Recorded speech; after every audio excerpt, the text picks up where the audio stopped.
that can be a tipping point of young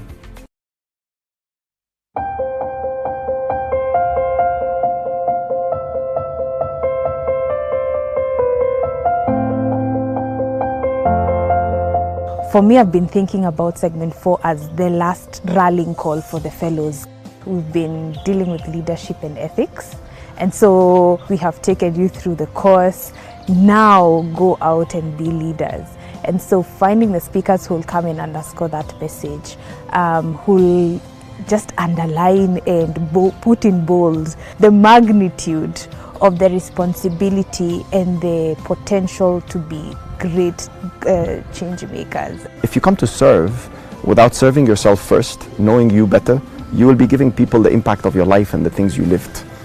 Positive be it or negative, you will just be flowing all these things on them. Unless you're capable of coming to yourself, realizing it, allowing it time, reflecting, meditating, getting to do soul search and understanding who you really need to be as a human yourself and what your desire and value out of life is, you will show up on Monday stressed. Instead, you will show up on Monday refreshed, understanding, respecting, aware. And so all these things brings you to lead by heart. There's people out there who are recognizing that our fellows are exceptional. They are starting to get recognition in their places of work, coming back to say, do you know, I actually put out this idea. It was picked up, it's being implemented, or I actually prepared this proposal, it was accepted, we'll get the money and the funds for what project we are running, or I have this new responsibility because my supervisor understands that we are being equipped for leadership. I think they're just examples of what it just the power of that nudge that the program is offering for the fellows and how it's taking them beyond and into a world they possibly could not have envisioned for themselves. It's changing the way I'm working because it's opened my mind to seeing more opportunities. Before that, I was not seeing any opportunities. In fact, I was so far off, I didn't even have this. But Peace Self helped me see a bigger picture, that it's not always about the targets and looking for money and looking for all those things, but it's also about the kind of impact you're giving to people around you and to the people you serve. And it's more about serving than just working. The skills and knowledge I gained will influence greatly in how I work and how I do. Word of prayer by our fellows. So I seek all of us to be upstanding. Tuwe wima kwa wimbo wa taifa wa Jamhuri ya Kenya na wimbo wa Jumuiya ya Afrika Mashariki. Wimbo wa taifa.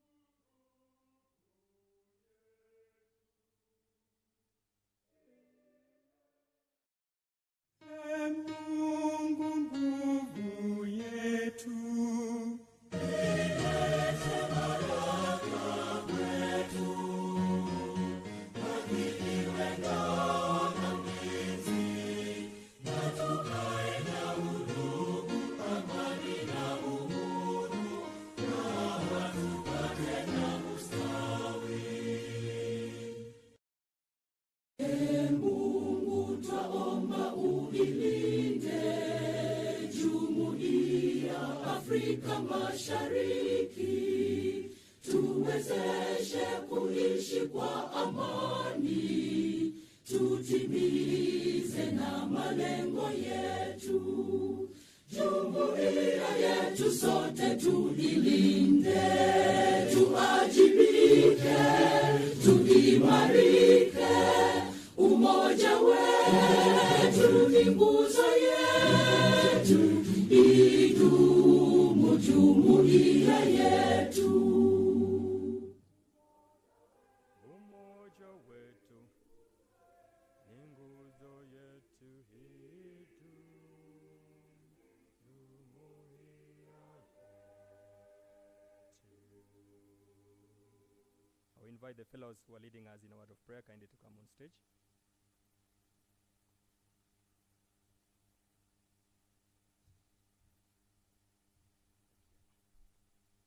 Let's pray. In the name of Allah, the most compassionate, most merciful, All praises is for Allah, Lord of all worlds, the most compassionate, most merciful, Master of the day of judgment. You alone we worship, and you alone we ask for help. Guide us along the straight path, the path of those who you have blessed, not those who are displeased with, or those who go astray. Oh Allah, we are so grateful to all the partners in this program from which we are graduating. Thank you for the ways you have gifted them to support us so well.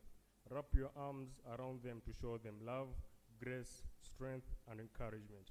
Oh Allah, as we graduate today as Cohort 2, make our hearts and minds aware of our heritage and fulfill our duties and responsibilities as public servants. Oh Allah, the most generous, please give us the patience to continue to learn from one another. Oh Allah, make our hearts generous so that we may treat others as we wish not to be treated ourselves. Help us share what we have with others for your sake. Strengthen us, love us, and be kind to us all. Amen. Let's continue with the prayer. Dear Lord, thank you so much for this day of celebration and for allowing us to come together. I pray that you guide and bless each of us as we end one chapter of training and start a new one of service. We thank you for the partners who've made this journey a success. I pray that as each of us embark on a renewed journey, inspired by what we've learned, may you guide us to serve with all our hearts and commit to better the public service of this great nation. Give us wisdom and continue to be a light in our path. In Jesus' name I pray. Amen. Thank you. Thank you so much. May we resume to our seats.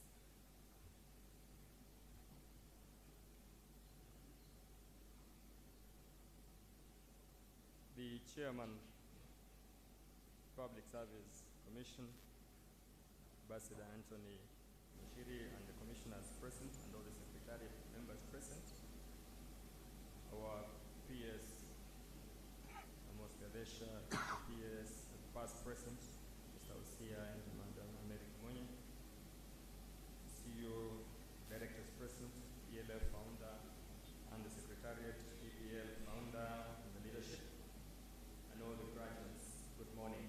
Good morning. Good morning once again. Good morning. Fellows, is it a good morning for every one of us? Are you happy? If you happy, clap once. If you happy, clap twice. Those are 4 claps. I say clap once. Fellows, are you happy? You happy? Tap once. Tap twice. Thank you so much. I will invite our Public Service Commission choir to give us 2 pieces as we warm the house and proceed with the program. Public Service choir.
Tunashuhudia kikundi cha pili,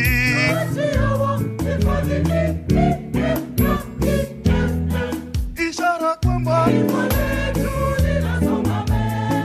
juhudi zenu za kuboresha maisha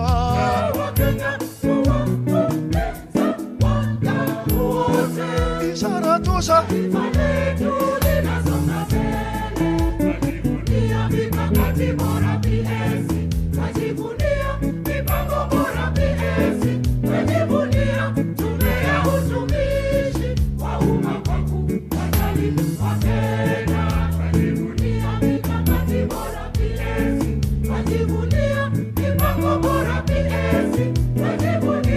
Tume ya utumishi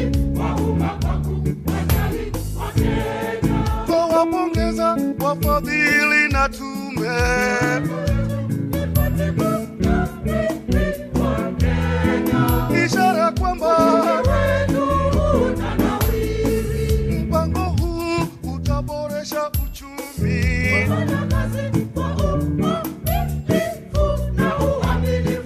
Ishara kwamba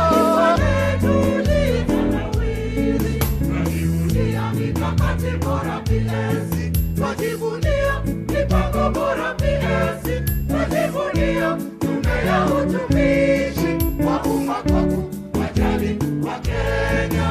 Wajivunia mikakati bora PS, wajivunia mipango bora PS, wajivunia tume ya utumishi wa umma kwa kuwajali Wakenya.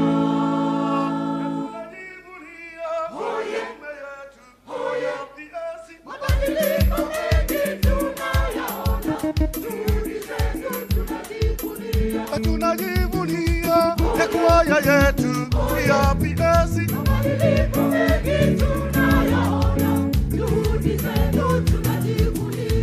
Tunajivunia ekwaya yetu ya PS.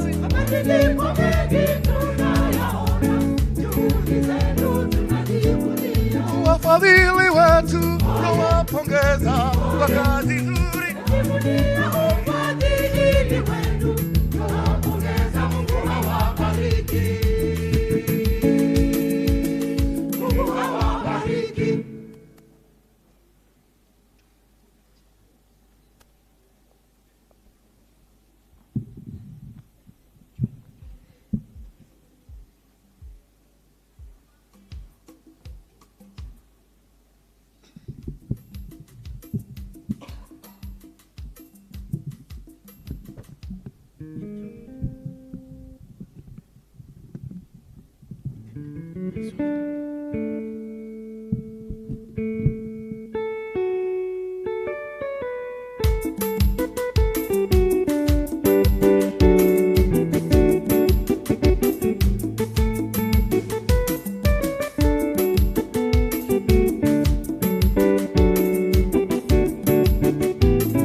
Walipo chuki na ugomvi nilete upendo.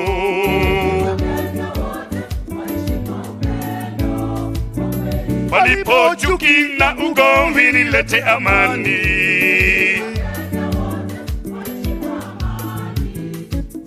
Popote palipo na utengano nilete umoja.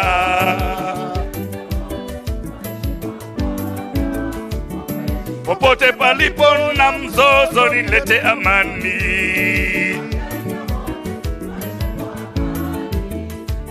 Oh, walala walala, nifanye niwe chombo cha amani yako. Nisambaze amani duniani kote. Nifanye niwe chombo cha amani yako. Nihubiri amani kwa Wakenya wote.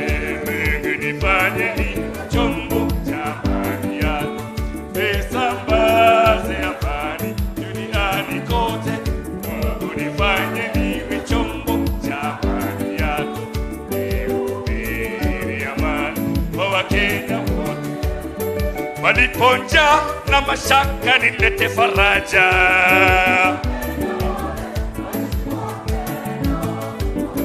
Walipo vita na majeraha nilete amani.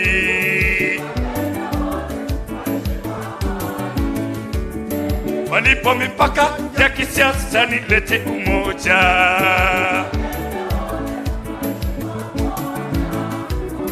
Walipo vita vya ukabila nilete amani.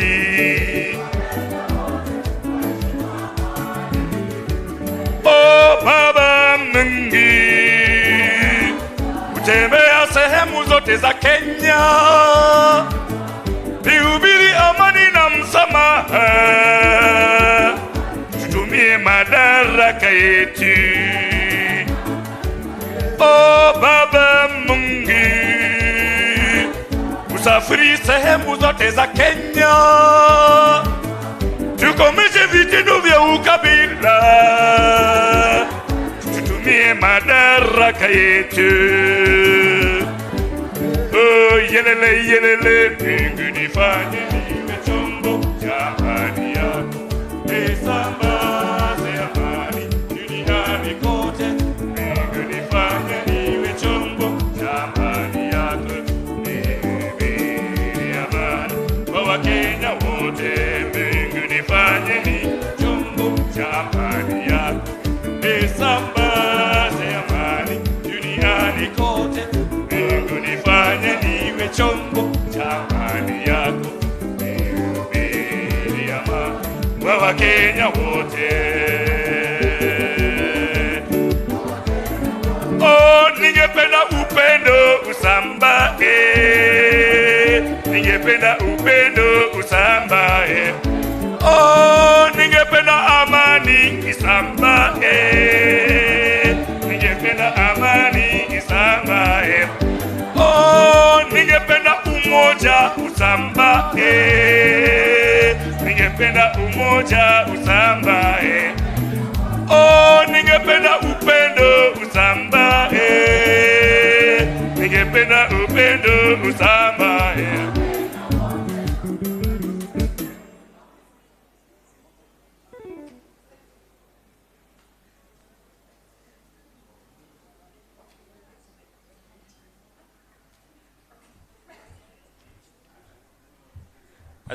Asante sana kwaya yetu kwa miziki hiyo mizuri miwili ambayo imefungua ratiba yetu ya siku ya leo. Tunashukuru kwaya yetu Public Service Commission Choir. I also take cognizance and appreciate the presence of Mr. Emmanuel Ubembe, who is the chair of PSLELF Steering Committee and the member of the Global Board of APL. Karibu sana Bwana Emmanuel, as we proceed with the program. Allow me now to invite our Commission Secretary, who is also the CEO to the Commission, Mr. Dr. Simon Rotich, to come and make a welcome remark. Let's appreciate our CEO as he takes the stage. Karibu sir. Thank you very much, Sekatone, our MC for the day. Our chief guest, who is supposed to be here with us, our head of public service, Mr. Felix Koskei, sought indulgence that is going to arrive at exactly 9:30. So we also acknowledge him, chairperson and commissioners of the Public Service Commission, staff, Madam Karen Wakoli, executive director, ELF, Mr. William Athiko, vice president, East African region, Haja Zainab Hawa, Director General, United Nations of Nairobi, Mr. Sylvester Nzomo, who is Cohort II President. Where is he? We acknowledge you. Distinguished graduates, our peers in charge of public service, Mr. Gadecha, Principal Administrative Secretary in the Office of the President, Cabinet Office, Mr. Arthur Osia, Advisor to the Head of Public Service, Madam Mary Kimonye, the Secretary Youth, Mr. Ray Ochieng, distinguished graduates, ladies and gentlemen, good morning. Praise the Lord. Asante sana. So on behalf of the Public Service Commission Secretariat, it's my pleasure and honor to welcome all of you today and thank you for honoring our invitation to grace this occasion as our guests. We do not take it for granted, considering also the busy schedule of the Head of Public Service and for accepting to grace this occasion. His presence here today is an inspiration. He's going to join us, that's what I'm saying, to these young public servants that have a high potential in transforming our public service. At the onset, I just want to introduce to you some of the officers who are with us, and as I mentioned, the other distinguished fellows who have been working on this program will be introduced later. May I introduce Mr. Amos Kadecha, PS Public Service. Could you please Appreciate him. He's our great partner. Mr. Ada Amukothia is the Principal Administrative Secretary in the Cabinet Office. Madam Mary Kimonye, she is the advisor and also former PS in the Cabinet Office. Secretary Youth, Mr. Raymond Ocheng. He was somewhere here. We also have in our presence, let me just acknowledge the presence of my Deputy Commission Secretary, Mr. Remy Mulati. Also, Madam Chen Chege, Deputy Commission Secretary. The entire Secretariat of the Commission, we acknowledge you. We have the grandmother of the graduate, you may stand, Madam Dr. Mary Muyandu.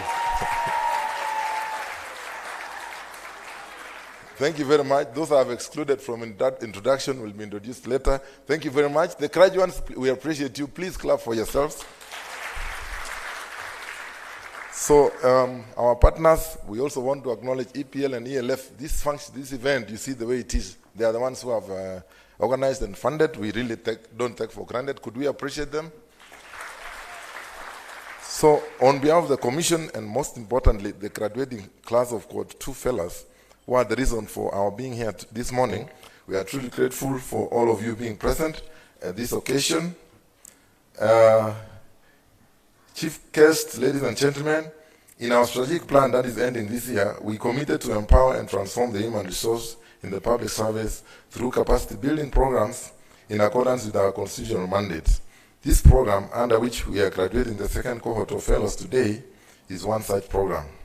Through the program, the Commission is able to inculcate work ethics, national values, and values of public service at an early age. This will help our country to have a pool of new generation of ethical, patriotic, and energetic Kenyans who are enthusiastic in making a positive impact in the society. The Commission competitively recruited these 65 fellows from 46 different counties and 25 different ministries, departments, and state agencies. 48% comprise female, while 52 constitute male, with 6% being BWDs. And one of the most remarkable aspects of this program has been witnessing the transformation that each fellow has undergone, from eager participants seeking knowledge and guidance to confident, empowered leaders ready to tackle the challenges ahead. So after this graduation, we shall have over 100 public servants who will have undergone this training. As their numbers increase in service, we shall be confident of achieving a transformed service within a short time. So may I take this opportunity to congratulate the graduates who are graduating today and wish you the best in your endeavors. I'm guided here that because I'm introduced Commissioner, I thought I would reserve Commissioner Chichir to be introduced by the chair, but then allow me to introduce also Commissioner Dr. Ruben Chichir, kindly. And then the grandfather of this function, Chairman of the Public Service Commission, the grandfather, I've introduced the grandmother, Ambassador Anthony Mushiri. I've left the other dignitaries because they'll be introduced later. So, in view of the strict timelines, you'll allow us that we continue the program as we await the guest of honor will join us, so we shall continue as it were. And we request the next speakers to take as little time as possible. So, MC, you're welcome back. Everybody feel at home, and we are very grateful, ELF and EPL, and the graduates, of course, for working hard. Thank you very much. Thank you so much, Dr. Simon Rotich, our CEO, and also the Commission Secretary for the welcome remark and also introducing. And you had introduced our Secretary Youth in absentia. I can acknowledge that he has joined us. Let's appreciate our Youth Secretary, Raymond. Karibu sana. You had been introduced by the Secretary in absentia, but I take cognizance. I want to remind our fellows that one tree can generate how many matchsticks? Graduates. Kwani mna graduate na mjapita mtihani? Mti mmoja unaweza toa matchsticks ngapi? Millions. Kama kuna millions in a tree. So a tree can produce tons of matchsticks. I want to ask you, one matchstick can destroy how many trees? Millions. So are you the matchstick to destroy the trees? Or are you the tree to produce the? So just, it's a rhetorical question that needs an answer after tea break. So when you meet me out there, kindly make sure you pass where I will be seated and tell me, Mike, I'm the matchstick to destroy the trees. Or I'm the tree to make the matchsticks. Thank you so much. I want to take cognizance and appreciate the Public Service Emerging Leadership Fellowship Program, since it's a premier leadership development program. And since this is my second graduation to attend, I've met a number of the first graduates, Mr. Chair, and I want to confirm it is really a transformation. Someone who could tell me, Mike, you know what, I always envy the way you stand in front of thousands and speak. I could not do it, but now I even do meetings in where I work. So that's the transformation we are looking for. And we thank the Commission for the continued support to the government in creation of the effective institutional structures in provision of relevant human resource, skills and knowledge. So we are glad that the Commission partners with the government or supports the government in order to make sure that we have a human resource that is skilled and knowledgeable. Allow me now to invite a few remarks, and the person to start us off is our Cohort II class president, Mr. Sylvester Nzomo. And if I'm to introduce Mr. Sylvester as he takes the stage, he told me one thing that he dreams. Let's appreciate him as he takes the stage.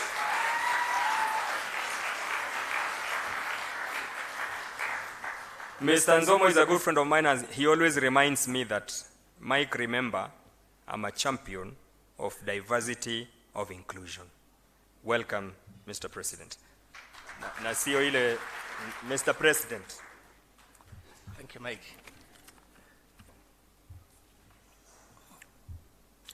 Honorable Chief Guest, Mr. Felix Kosgei, Chief of Staff and Head of Public Service, who is supposed to be here, Abasinta Anthony Mushiri, Chairperson, Public Service Commission, Ms. Karen Wakoli, Executive Director, ELF Africa, Aja Zainab Muhara Bagura, Director General, United Nations, Nairobi, PS President, esteemed commissioners and CEO, Public Service Commission, distinguished guests, ladies and gentlemen, good morning.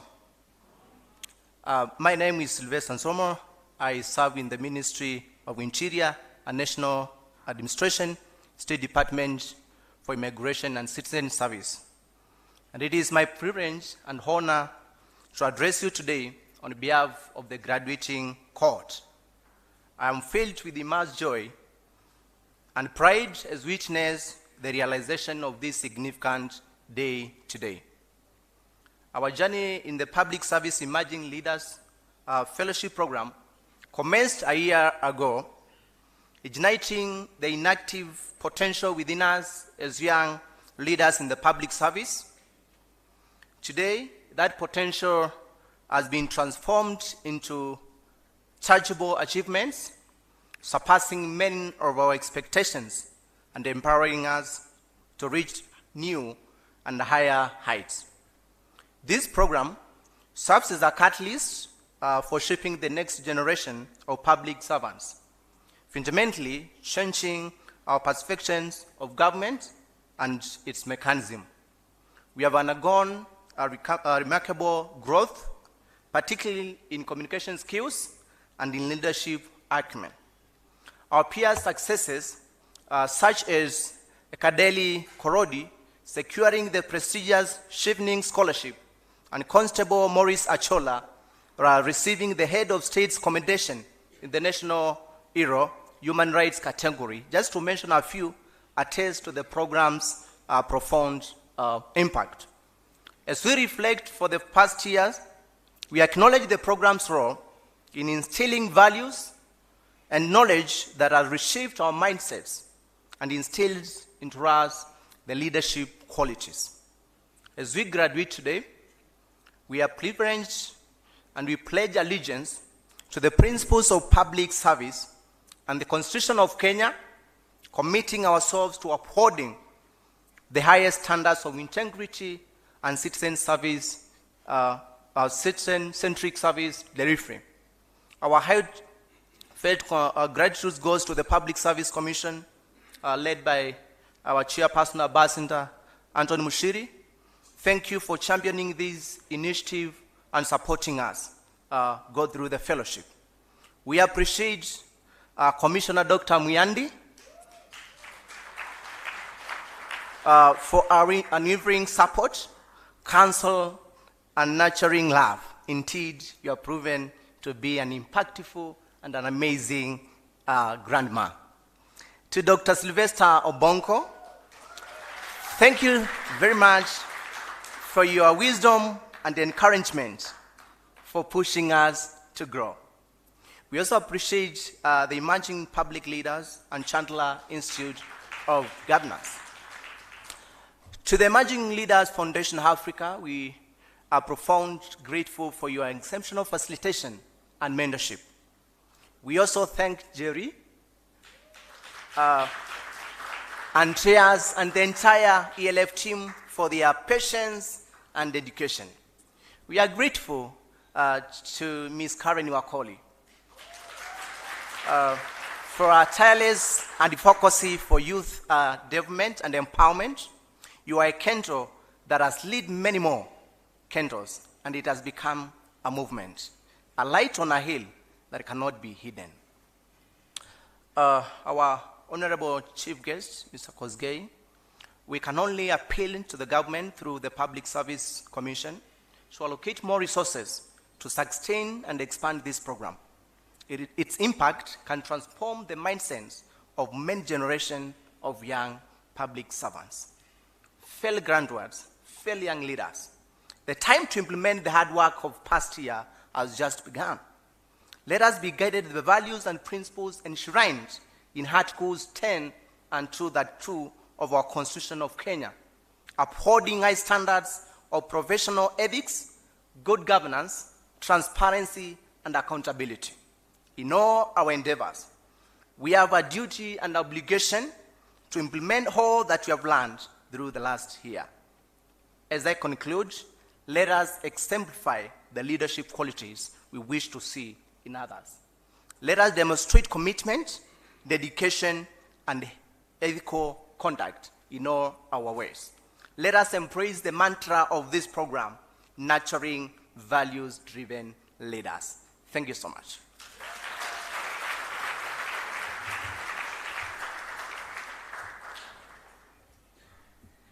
Tumuongeze makofi kinara wetu ndugu yetu Sylvester Nzomo. Asante sana kwa utendeti. One key thing that I've appreciated is that we have our different levels of engagement with our commissioners. And I'm happy because I heard of grandma, I have heard of grandpa. Commissioner, when you uncle amani? Huyu ni mjomba? Sorry, I inadvertently forgot to I introduced the grandfathers, but I forgot to introduce the father. Dr. Sylvester Obongo.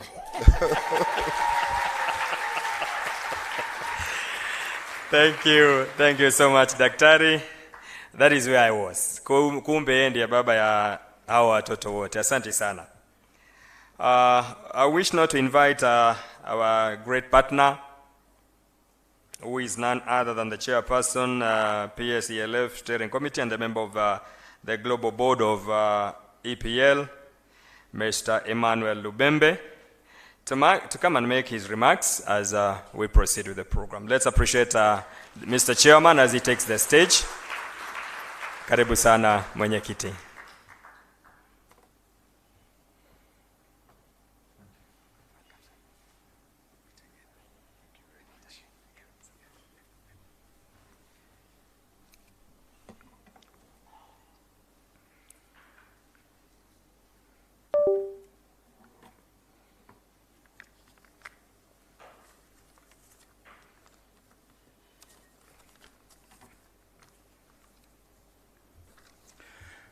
Thank you very much, Mr. Gitone. The guest of honor, the chief guest, the Chief of Staff and Head of the Public Service of Kenya, Mr. Felix Koskei, Ambassador Anthony Mushiri, the Chairman of the Public Service Commission of Kenya, Ms. Mary Kimonye, the advisor in the Office of the Head of Public Service, the commissioners who were present. In fact, I cannot think of a group that is so supportive of this program, this Public Service Emerging Leaders Fellowship Program, than the commissioners of the Public Service Commission. Bwana Chairman, Ambassador, and your team, we must take note of yourselves. The CEO of the Public Service Commission, Dr. Rotich, who I remember we were on a leadership training program with him many, many years ago, possibly 15. He may or may not recall, but I do recall. Mr. William Asiko, who is here as one of our chief guests, along with the others. The graduates, I cannot forget them because they're the key people here. All protocols observed. Good morning. I say good morning again. Any graduation you find anywhere is always a joyous occasion because it implies achievement. Whether you're graduating with a PhD, a master's degree, a first degree. I even remember my daughter when she graduated from nursery with a cap on her head, but no teeth in front, but it was still a joyous occasion. Of course, her mother is sitting here with me, and I'm sure she's smiling because she can remember that time. So my main point is the joyous occasion that it is for the graduates of the second cohort of Public Service Emerging Leaders Fellowship Program. I want to take the opportunity to congratulate them. It's not every day that people graduate, and so I take this opportunity on behalf of the steering committee of Public Service Emerging Leaders Foundation to congratulate them and say, well done, wherever you are seated. I know you are in this hall somewhere and all over the place. Congratulations. The other congratulations, even though I've mentioned it, is to the Public Service Commission and its chairman for making sure that these graduates, who are your employees, you released them to attend this program for a whole year. Of course, they go back to their workplaces, but when they are in class, they're released by yourself as the employer. So thank you very much, Public Service Commission and the commissioners. And I want to take the opportunity to congratulate Dr. Mary Muyandi. You can never understate her enthusiasm and energy for this program. And when you mention Dr. Mary Muyandi, you must then also mention Dr. Sylvester Obongo,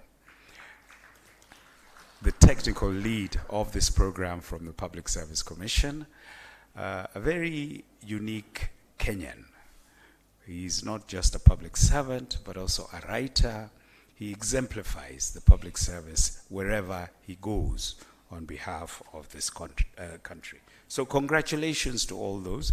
Plus, the ELF, Emerging Leaders Foundation, Africa, who deliver the program.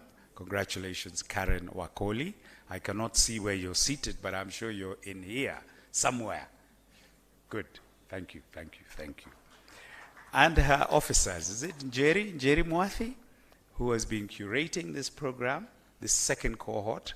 And the first cohort, there was another young leader called Stella Nderitu for the first cohort. So thank you very much, ELF. And of course, the emerging public leaders themselves, the global, chaired by Ms. Betsy Williams, for providing support and being one of the partners of delivering this program. Now, the beginnings of the program, it first started in Liberia in 2009 under Her Excellency President Ellen Johnson Sirleaf.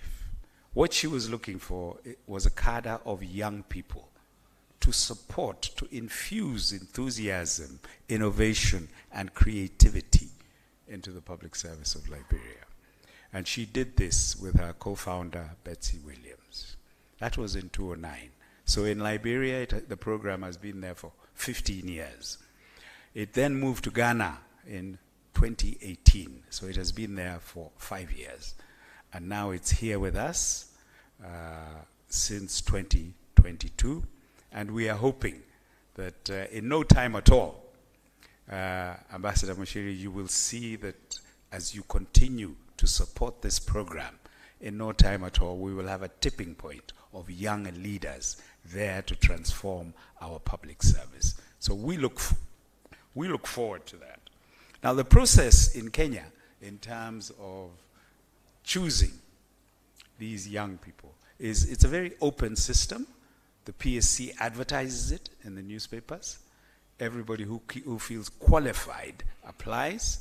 Normally, there are between 2,000 to 4,000 applicants. This is whittled down.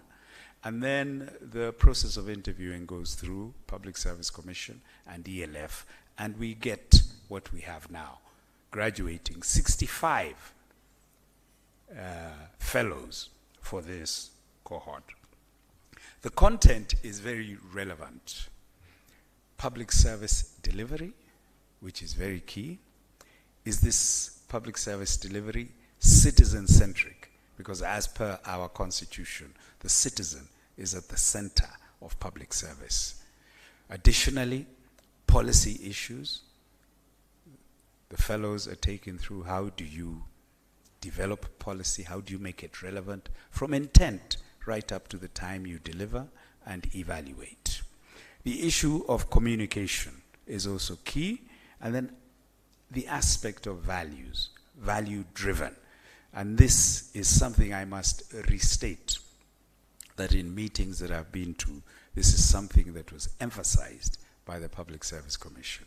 Value-driven, a value-driven public service. So the leaders that we get, are they value-driven? We need that in our public service.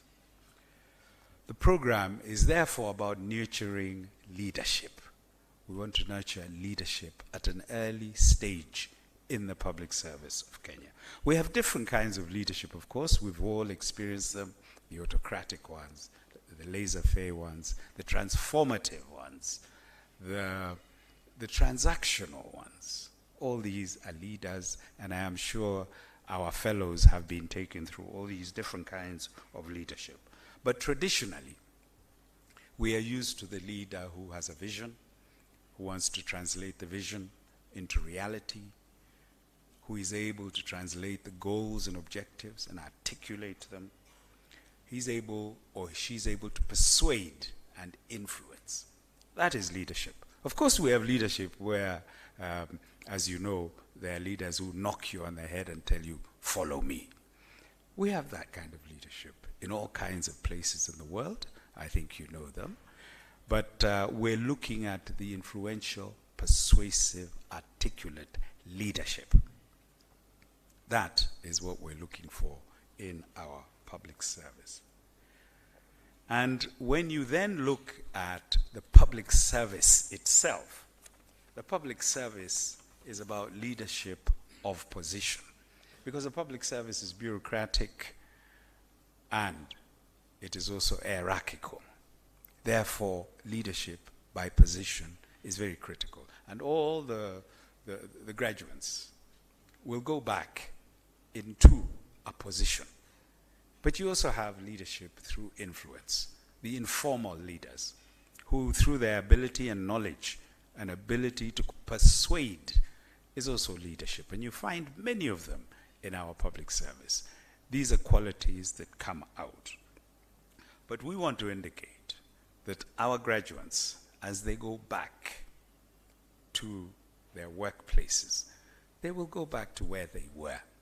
But we want them to be able to demonstrate what they have been through this program in terms of the knowledge, the skills. This is a very important aspect. Now, I have two last points to make. In 2004, 2005, when myself and Dr. Obongo were in the Public Service Transformation Department, we used to have a Public Service Week. I don't know if it's still there, but we used to have a Public Service Week. And in one of these Public Service Weeks, the former head of Public Service, Ambassador Francis Mudaura, in his speech, told us that you cannot use tools and instruments of the 20th century to deliver services in the 21st century. And this is something that I'm sure Ambassador and your team of public service are really focusing on. What are the tools and instruments of the 21st century? Obviously, digitalization is critical. IT is critical. And that's why in the Kenyan Public Service we have e-citizen now, we have e-government, we have our Huduma centers congregated together so that we can deliver better services to the people. So I urge the fellows who are graduating to continue to empower themselves with new tools and instruments. And I am sure that some of these they were taken through as they went through this very important P-Self program. But going forward, leadership in the 21st century is also a collective process.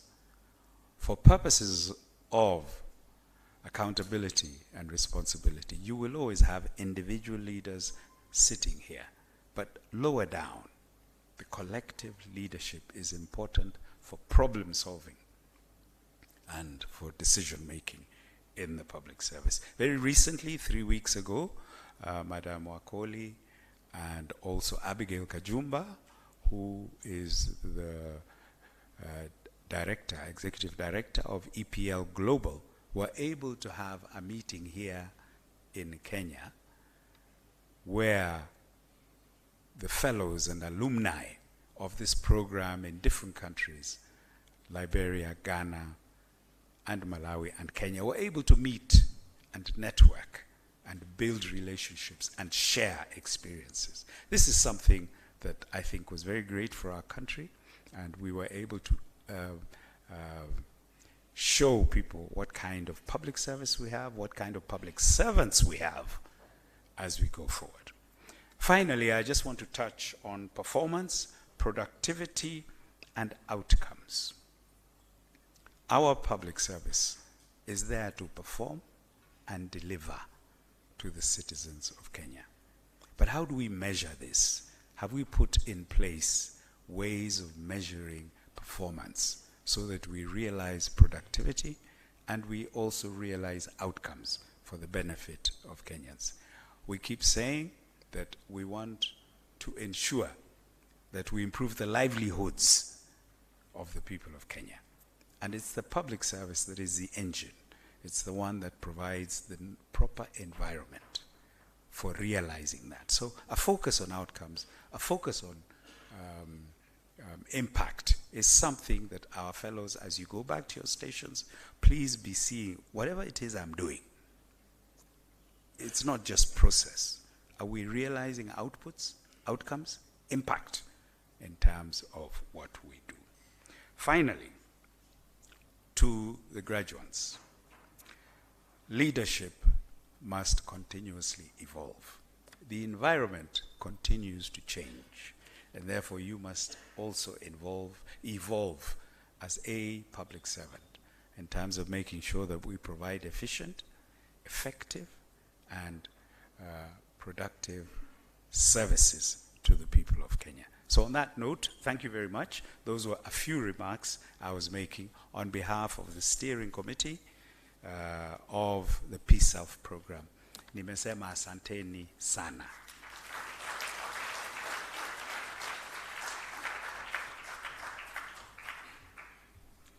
More round of applause for our chairman, Mr. Emmanuel Ubembe.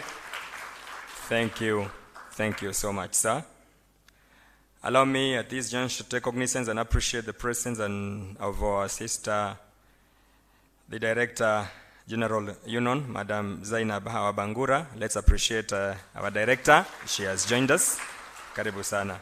For those who wants to tag us on all the social media platforms, our Twitter handle is at ELF Africa 1, at ELF Africa 1, at EP Leaders, at EP Leaders, and at PSC Kenya, at PSC Kenya. Someone has just asked me, you've introduced everyone, but we don't know who you are. I'm surprised. So for the purpose of the records, my name is Mike Getone, OGW. I'm a staff of the Office of the President. I work at State House attached to state functions. I now invite all of us to look at the screens. We'll have a brief highlight on our second cohort documentary. Secretariat.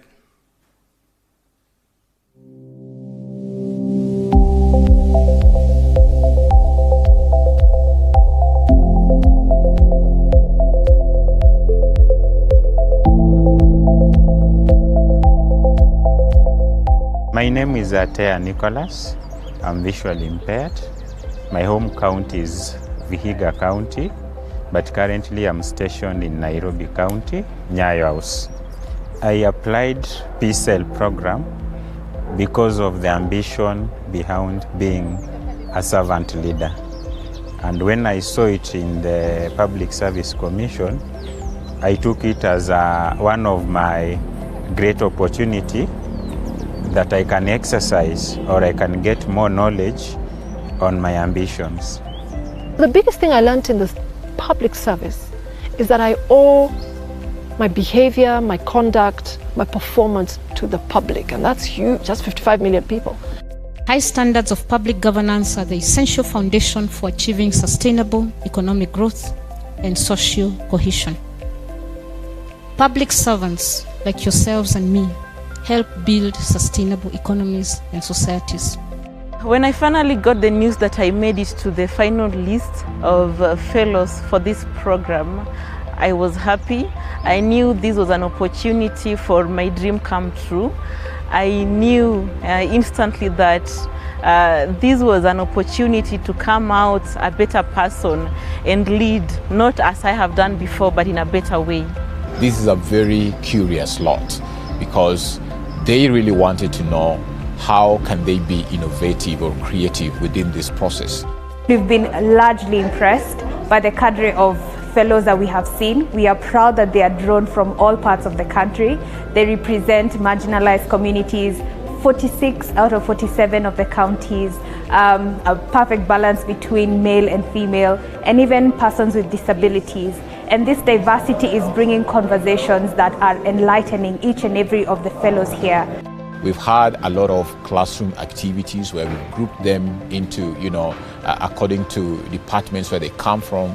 And we've seen a very innovative lot that are also striving to come up with ideas or trying to imagine what could be the existing gaps.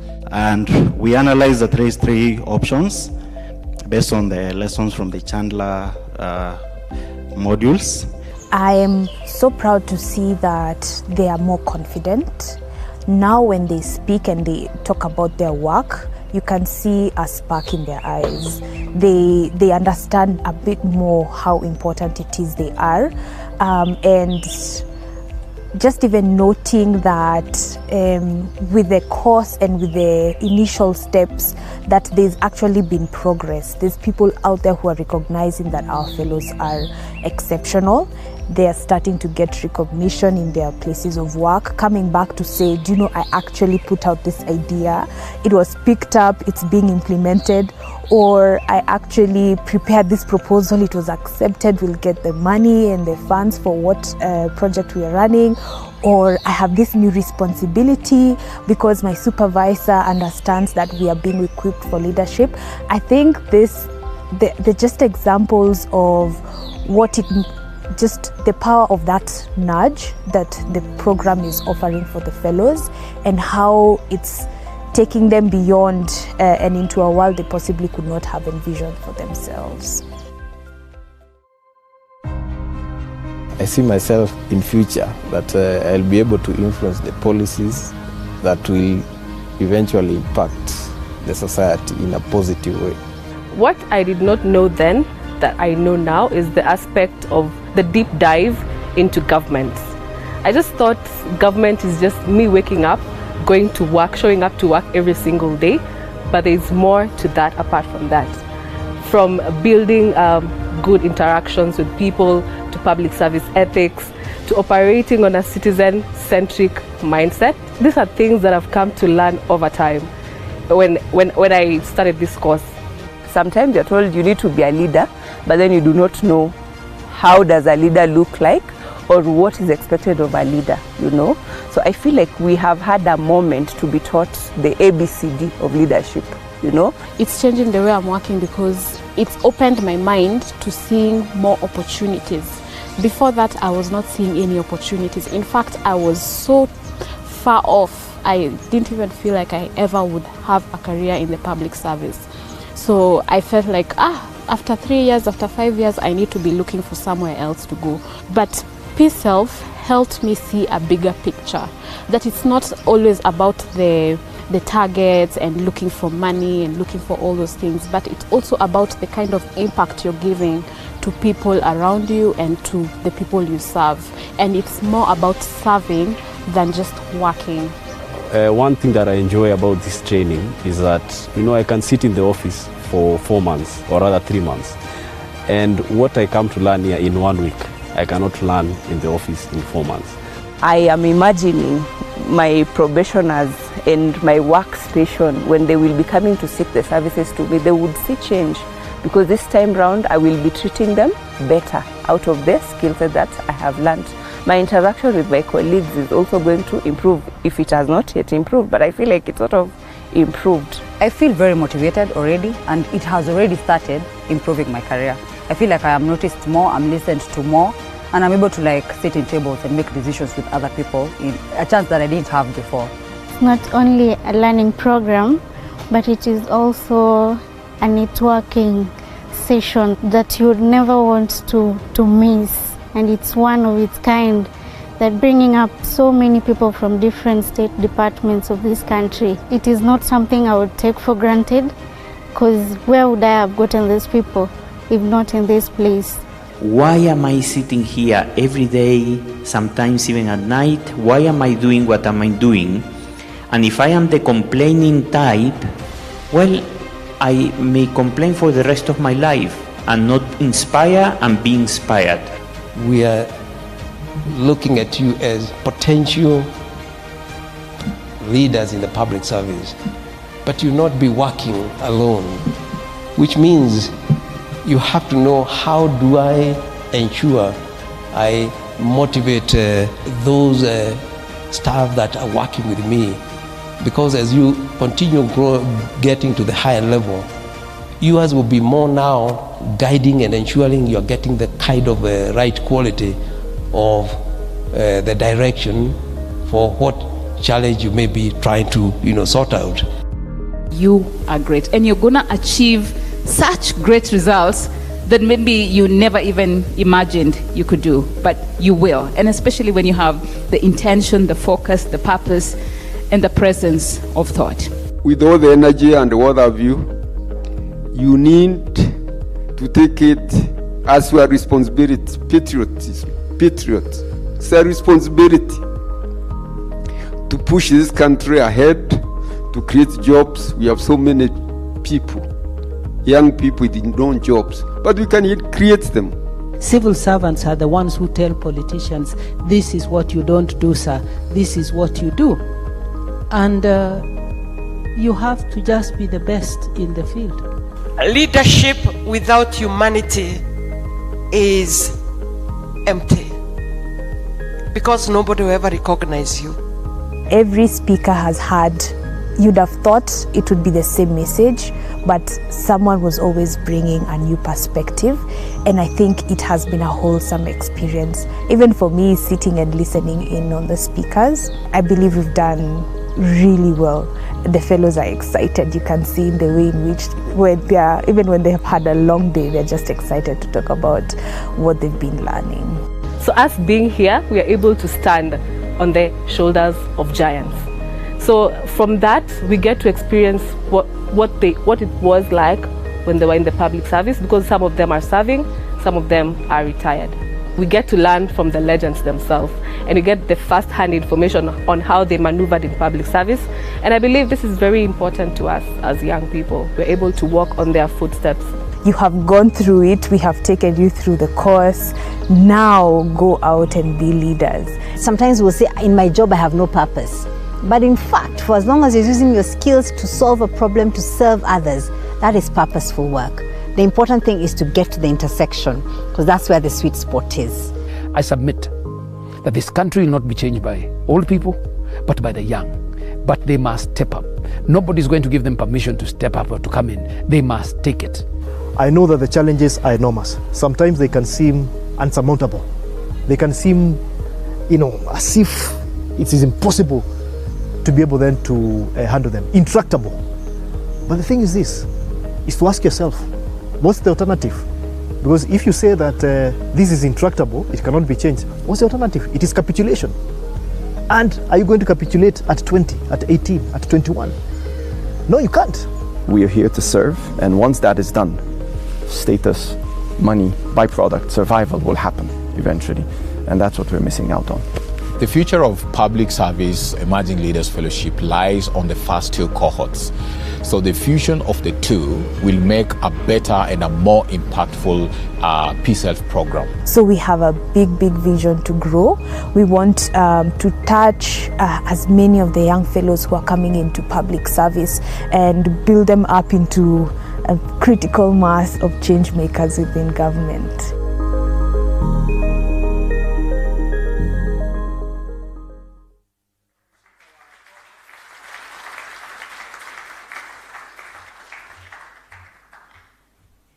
Have you seen yourself? Have you seen yourself? Have you seen yourself? They are not sure. Cohorts, fellows, mumejiona? Mumesikia mkizungumza? Somebody has said one key thing, that after this training, I'll now treat my clientele in a what? In a more better way. Why? The question is, you are now a leader. You've been equipped with the equipments of becoming a better leader. What does the word leader stand for? L stands for you to lead. E stands for educate.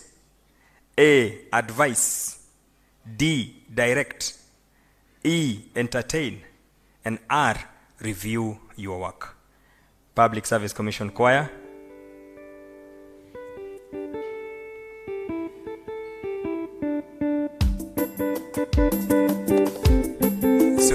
Subiri kidogo kwaya.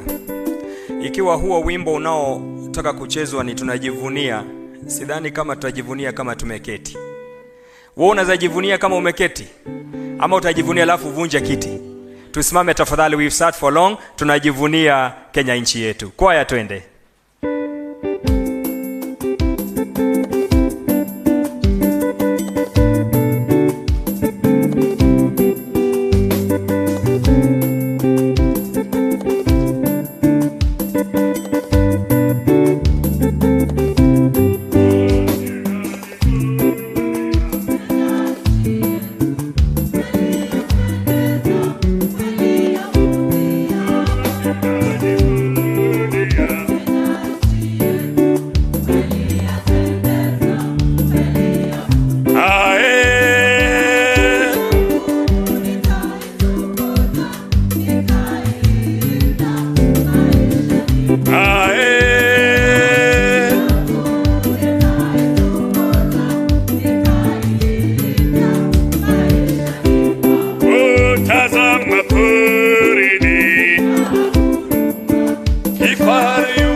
for you, Ale, and aye.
Sukuma wiki na wananchi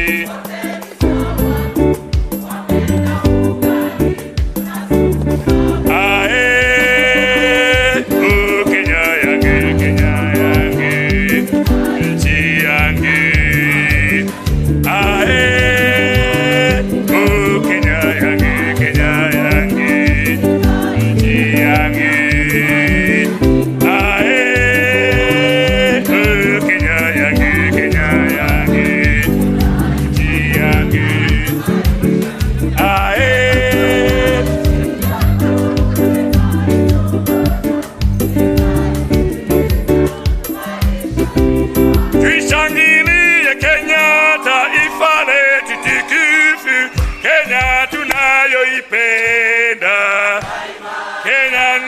tunayoipenda Kenya nchi tunayoipenda twajivunia sana tukijiita wa Kenya nchi yenye baraka Kenya nchi yenye baraka Kenya nchi yenye baraka anayependa Kenya ni yule mwenye kutenda haki kwa watu wote, mtu mwenye kutenda haki, mtu mwenye kutenda haki.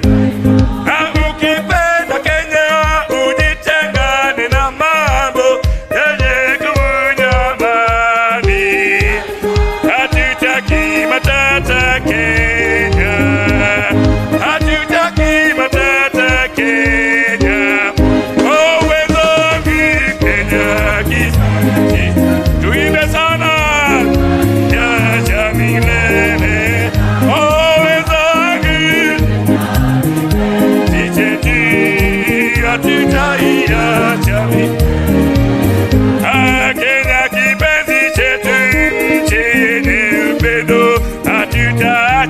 Kenya daima na milele.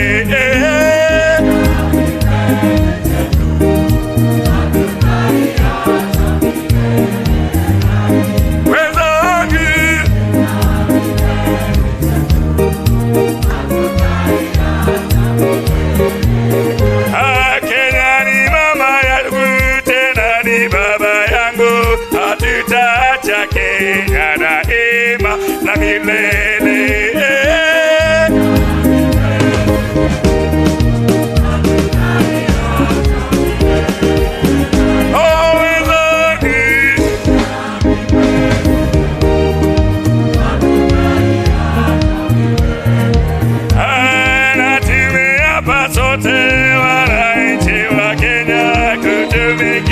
Kenya daima na milele.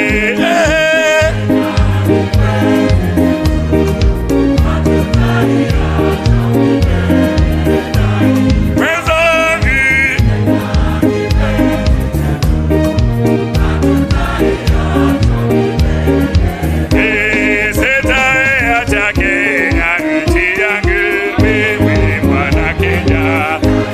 Umoja wetu Kenya tudumishe, mimi ni mwana Kenya. Sitaharibu mali ya wengine, mimi ni mwana Kenya. Wala sitakubali ukabila, mimi ni mwana Kenya. Sitapotoshwa kamwe na wabaya, ana majirani wangu nitalinda.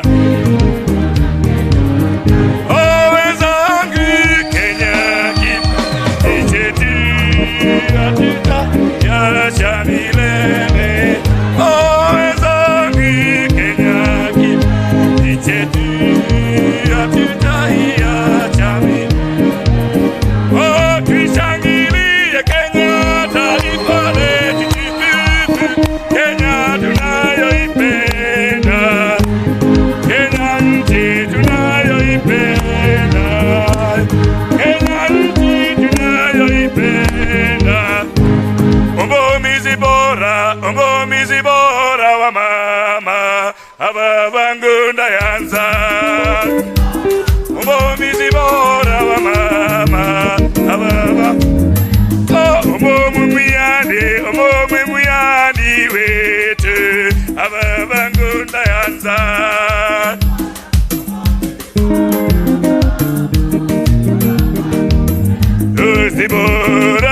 Zibora wa mama luyanza ababangunda yanza.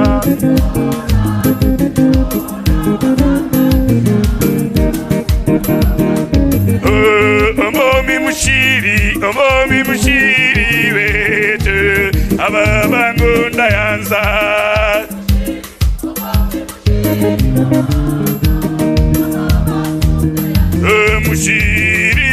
Mushiri wa mama luyanza ababangunda yanza.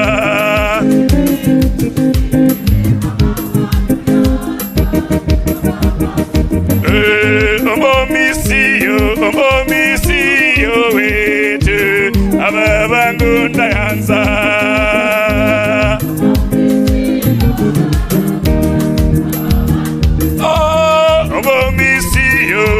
Omomisiyo wetu ababangunda yanza.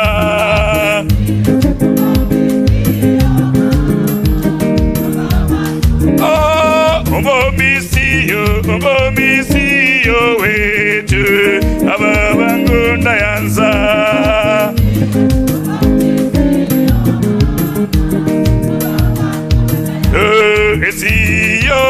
Esiyo wetu pongeze ababangunda yanza.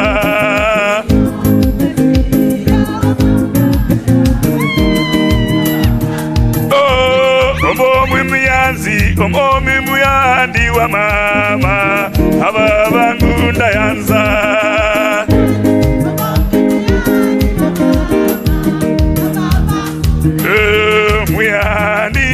Muyandi pongezi kwako ababangunda yanza.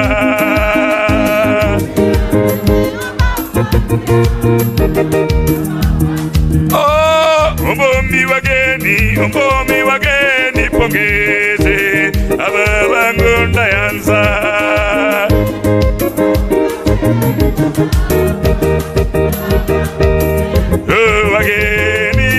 Wageni pongezi aba bangu ndayanza.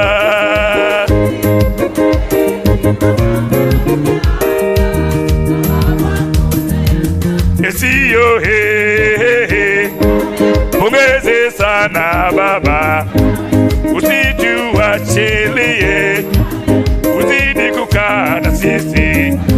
Pongezi muhani wetu, pongezi mama wetu, tumeona chumuzi wako, usimamizi wako. Pongezi wageni wetu, rudi tena tena, hakuna mtu ambaye leo hajafurahia.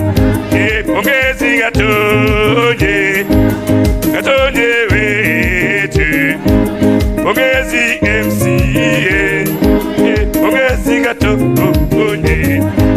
Shua, shua, shua.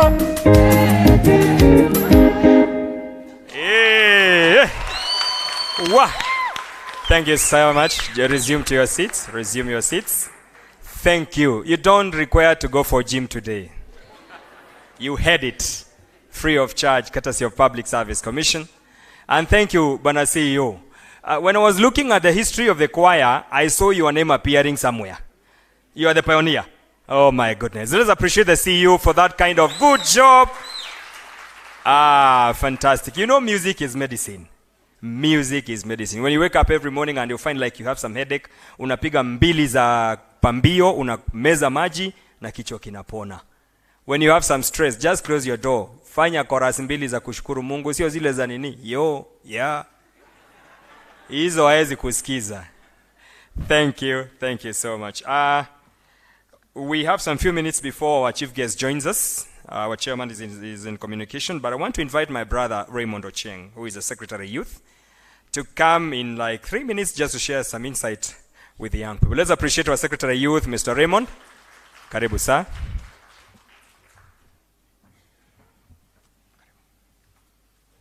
Thank you so much for the honor. I didn't anticipate to speak. Public Service Commission Chair, Ambassador Mushiri, the commissioners, Public Service Commissioners present, the ELF board, the CEO, Public Service Commission, our steering committee chair, almost Dr. Lubembe, Mr. Lubembe, and senior government officials present, and distinguished country young men and women. Good morning. Good morning. Is it not a beautiful day to be here? I'd say that the public service in Kenya is such a beautiful scenario that presents both opportunities of growth, opportunities of becoming great. I remember some many years back when I just finished my campus and graduated and I didn't know what was next. And I knocked the office of one person called Mr. Lubembe at the Public Service Transformation Department. And that's where my journey began to where I am today. I want to tell you, distinguished graduates, that opportunities as young people in the public service, it is not a right. You know, being young is not a right, but being young is a space and an opportunity that we have to prove ourselves. I remember when I was watching one of the speakers who were here said that youth have to take, we have to take the opportunities, and they're not going to be given on a silver platter. So I want to urge you from the spaces that you're going to be serving that we have to prove ourselves. We have to prove ourselves. We have to be that difference that we want to see. John Maxwell says that everything rises and falls on leadership. And I want to thank Karen for what you have done with the team. You dared to dream, you dared to knock the doors, and then you found also there's a government that listens. And I want to urge young people who are here, the moment you have good ideas, days are gone when we were in this space, when young people would hold leaders and say, you're not going to leave that door before you do 1, 2, 3, or you give us money. But those days are gone. The times that we are in is good ideas, packaged well, presented well, is going to take you far. So think through how you can become transformative. And where we were brought up, thanks so much, Madam Mary Kimonye, from where we were in terms of how do you transform your space. And transforming your space means we must be on the extra mile, because I always believe there is no jam on the extra mile. There is no jam on sheer dedication. There is no jam on intentional purpose. There is no jam on striving to be different. And we've just been told by the steering chair, we had over 4,000 applications. And out of 4,000 applications, who got it? Just imagine the numbers that you are. So already that's a special space that we are in, that we can transform the public service. And I finish by saying, as we sit here, we have future ministers in this house. As we sit here, we have future principal secretaries in this house.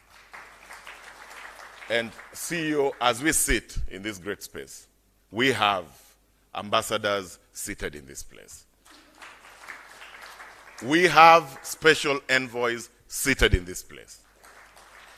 Because I believe you've proved beyond doubt that you can dream and you can achieve it. And the quote that I'll close with: greatness and becoming great is not about extraordinary people. It's about ordinary people who have purpose to dream in whatever spaces they are in, and they are doing something about that dream. So what is that dream are you doing when you got that appointment that you're going to be one of those ambassadors that we are raising? So this is the time and this is the moment. Take it up and we'll see you. And we are taking these photos so that when you get there, we will tell you, remember us. Thank you so much.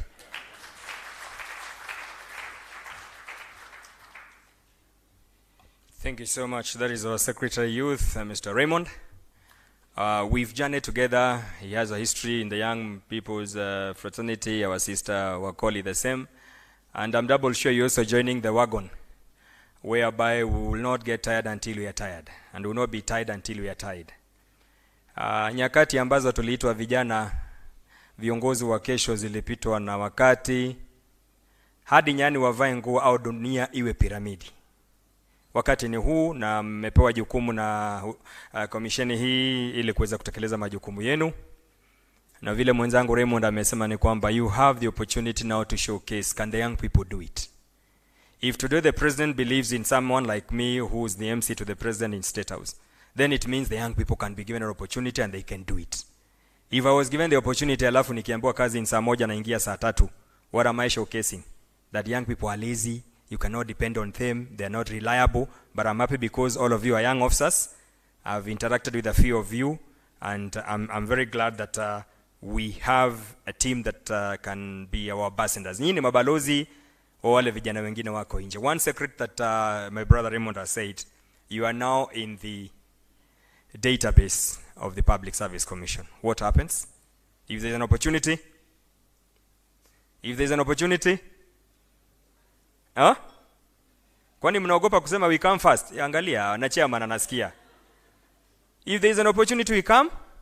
Yes, because you've passed through the hands of Daktari Mary, amewapea story, amewapea, ananiambia kuna hekaya za Wabunwasi na kuna hadithi. Na zote zimewafanya kuwa leo graduates, si ni kweli? So I'm glad about that. I take cognizance of my big brother, our state government spokesperson, Mheshimiwa Mwaura. Karibu sana Mheshimiwa. Tumkaribishe Bwana Mwaura. Asante sana. Na vile vile naye ana hadithi, kwa hivyo akinikubalia, I will not ambush him, but I'll give him a minute just to say something to the young people. But in the meantime, allow me to invite our co-president. We give the president a minute, and just a second, just a minute.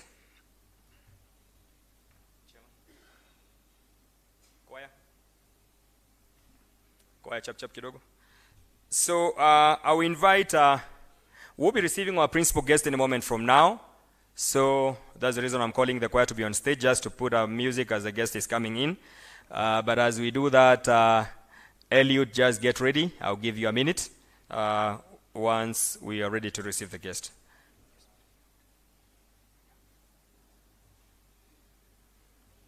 So we are joined by our chief guest now. So Our program will run. I'm glad because we've done more or less 3/4 of it, and we'll proceed with the program as it was planned. So kindly choir, give us something that can welcome our chief guest. Haraka kidogo mwalimu.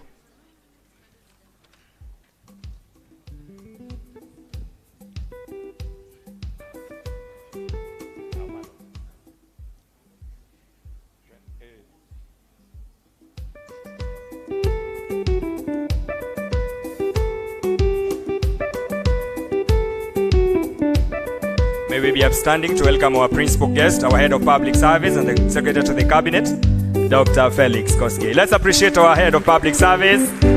Karibu sana.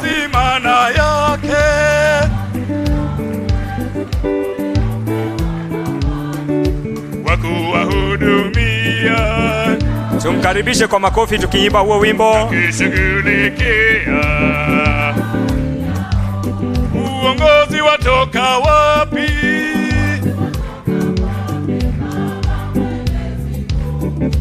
Wa wateule wake waongoza watu tangu tupate uhuru,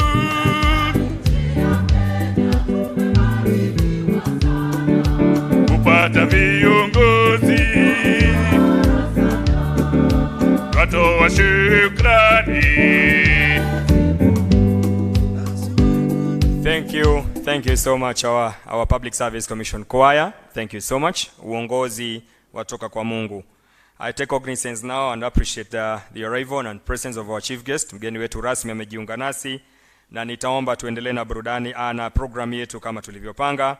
Just to take our chief guest on the same wavelength with us, we've done a number of items. We've already gotten a welcome remark from the CEO, who is also the Secretary of the Commission, Dr. Simon. The Cohort II President, Mr. Sylvester Nzomo, has also spoken to us, sir. We've also had an insight from the Chairperson, PSLEF, Steering Committee and member of the Global Board, Mr. Emmanuel Lubembe, who has taken the young people on some abilities that they're supposed to pass through in order for them to become whom they want to come. We've also listened to our Secretary of Youth, Mr. Raymond, and also had an opportunity to view documentary highlights of the second cohort team, sir.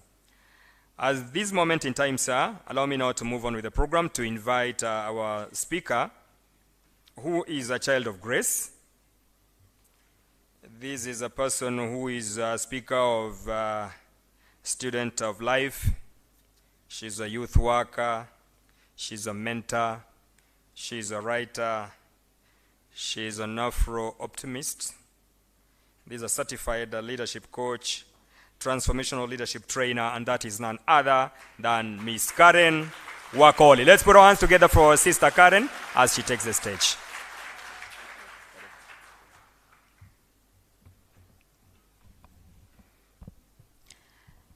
I stand on already established protocol. Good morning. My remarks today are titled, #Go Back, Give Back. We can say that. Go back, give back. Thank you. Mahatma Gandhi once said that we find ourselves when we lose ourselves in the service of others. The key word in that statement for me is service. Now, we just sang the national anthem, and I know that our national anthem is such a powerful prayer. And there's one line in that anthem that really deeply resonates with the reason we're all gathered here. And that line is, service be our earnest endeavor. I took time to check out in the dictionary the meaning of the two words, earnest and endeavor.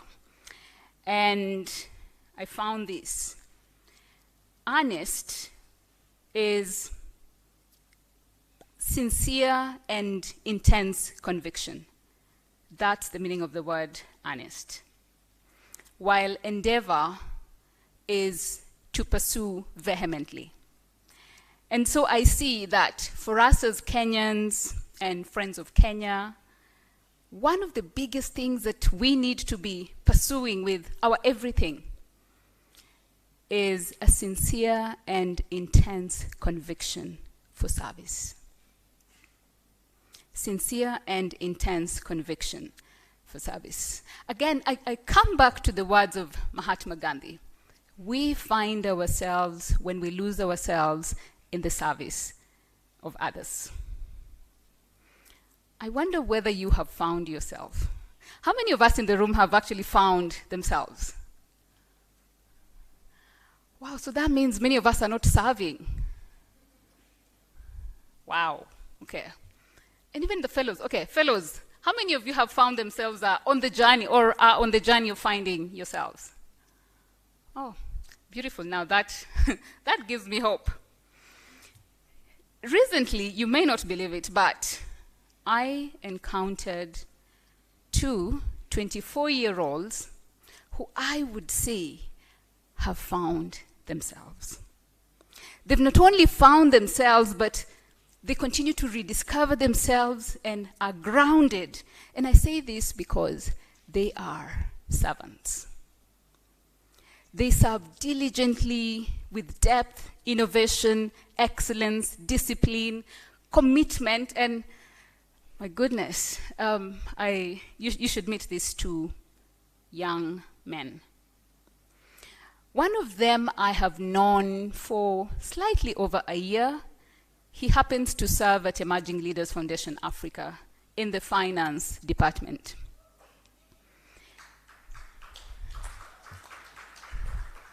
The other I have known for just about a week. He serves at the Business Council for International Understanding based in Washington, D.C. And he basically supports his organization in matters trade agreements for countries in Africa, Asia, and all parts of the world. He is 24 years old. And this is how I encountered him. Last week, I walked into the ELF Africa boardroom, and everybody was paying attention, listening to somebody who I did not know. He was spewing what I would call Solomonic wisdom. And I sat down, listened to him, and I was curious. What informs who he is? What informs who they are, together with the other gentleman? And I was wondering, is it parenting? Is it social media? Is it books? Is it friends? Like, yeah, what is it? And so I decided to request for a few minutes of their time to just sit down with these two young men to have a conversation. And I asked them the question, please help me understand where all this began. And I looked at both of them, and they said in unison, Starehe Boys Center. And they went on to share their stories and their journeys of struggles, survival, but a place where they found hope, they found love, they found empathy, kindness, and true service. And it's no wonder that I am sure many of us who have encountered people who went to Starehe, I'm told they call themselves Tacharians, they have a certain work ethic that is just unmatched. The level of service and commitment to service is top-notch. They talked about the founder of Starehe Boys Center, Dr. Geoffrey William Griffin, and shared his story. And then they went on to share with me a letter that Dr. Griffin wrote to them as a school before his passing. So I'd like to read to you that letter, which I find very, very inspirational and relevant today in our meeting. But before I read the letter, I would actually like to, I hope these two gentlemen are in the room, I would like to ask Patrick Washira and Stanley Owade to just stand to their feet if you're in the room.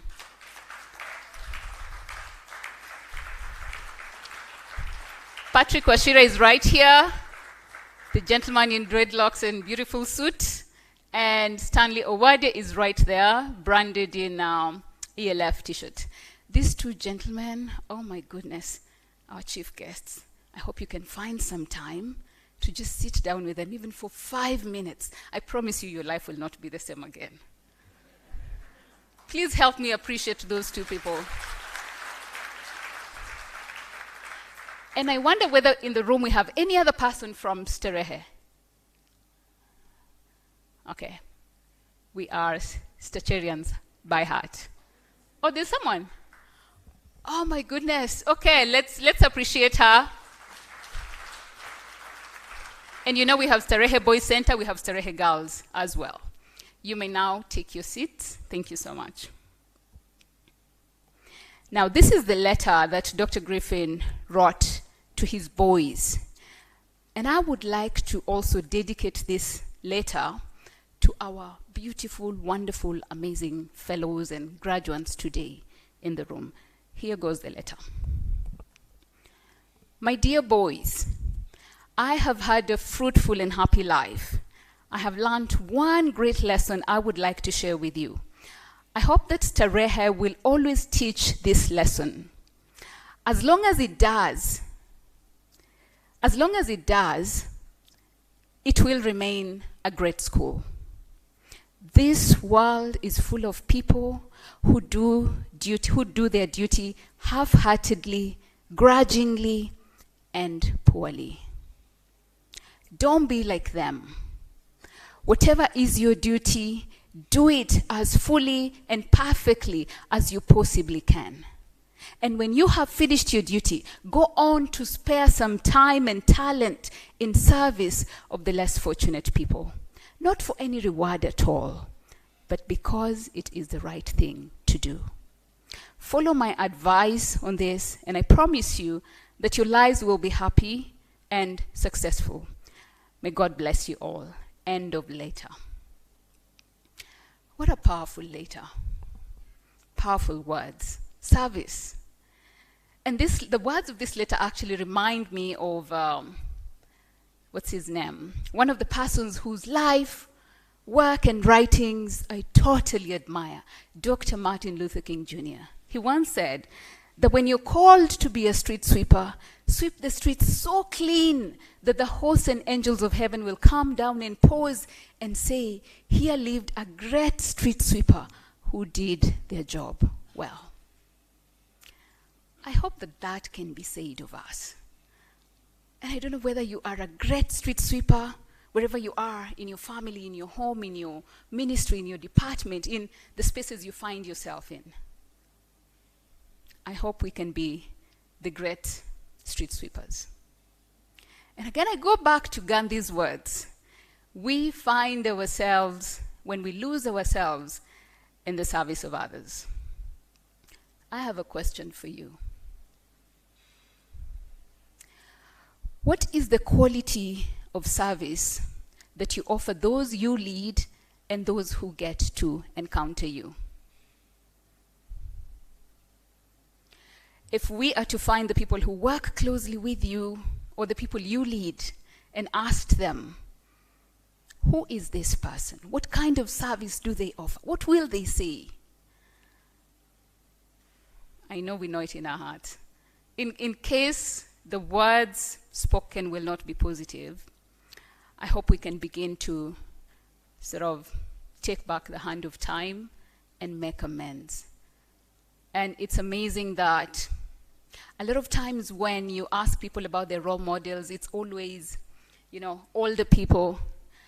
But I dream of a time, and that time has come, when role models will be our 12-year-olds, 15-year-olds, 24-year-olds, 30-year-olds, because they are shaping our destiny.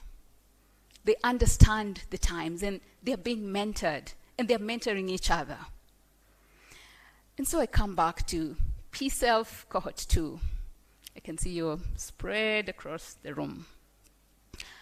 Congratulations to you. I am so proud of you. It is and has been my greatest honor to play a small part in contributing to your journey of finding yourselves and your journey of becoming.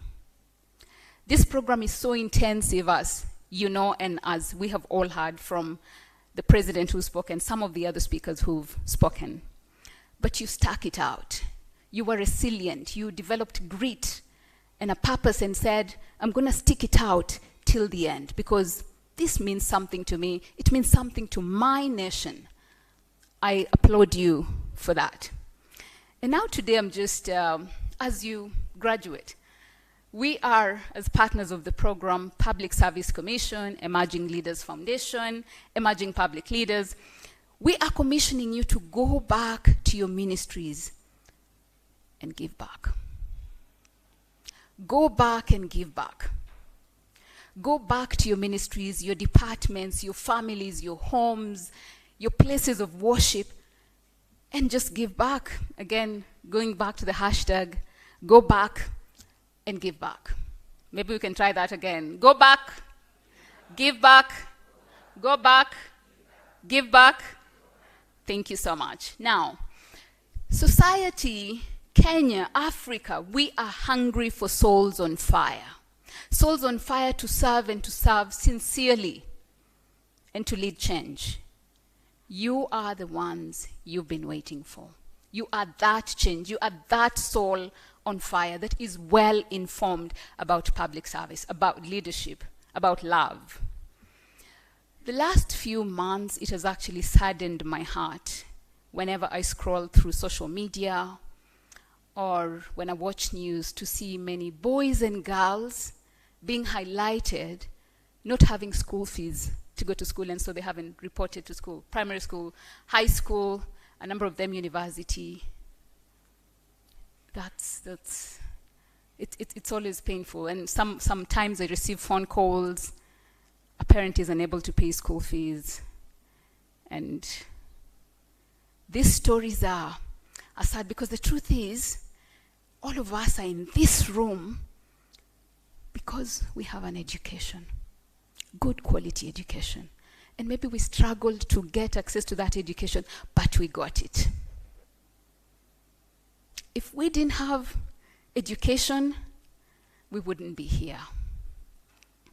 And I have traversed some parts of our country, and I know there are counties, villages, places where kids learn under trees. And we have some of us in this room who come from those counties and those villages and those communities.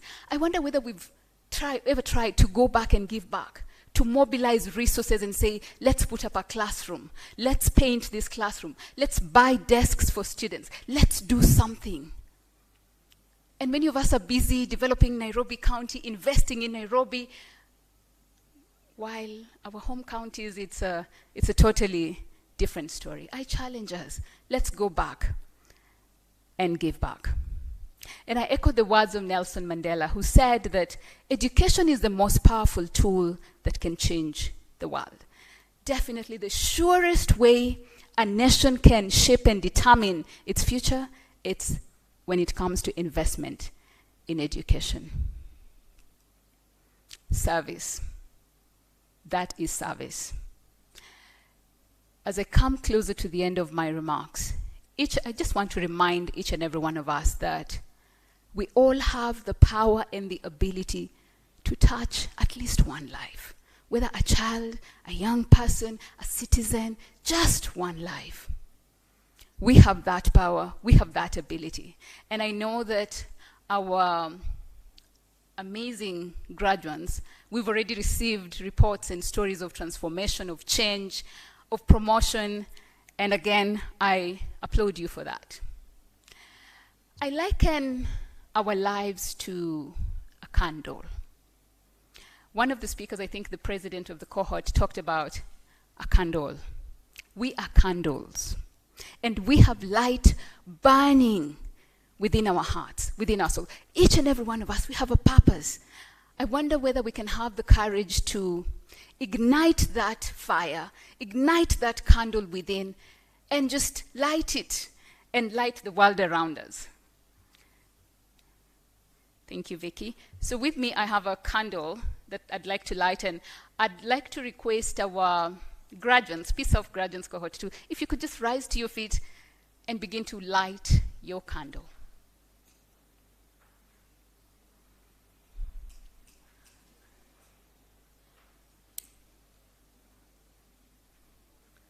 And this is symbolic.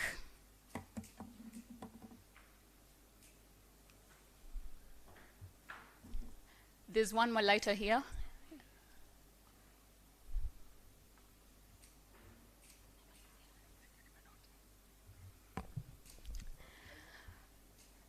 So,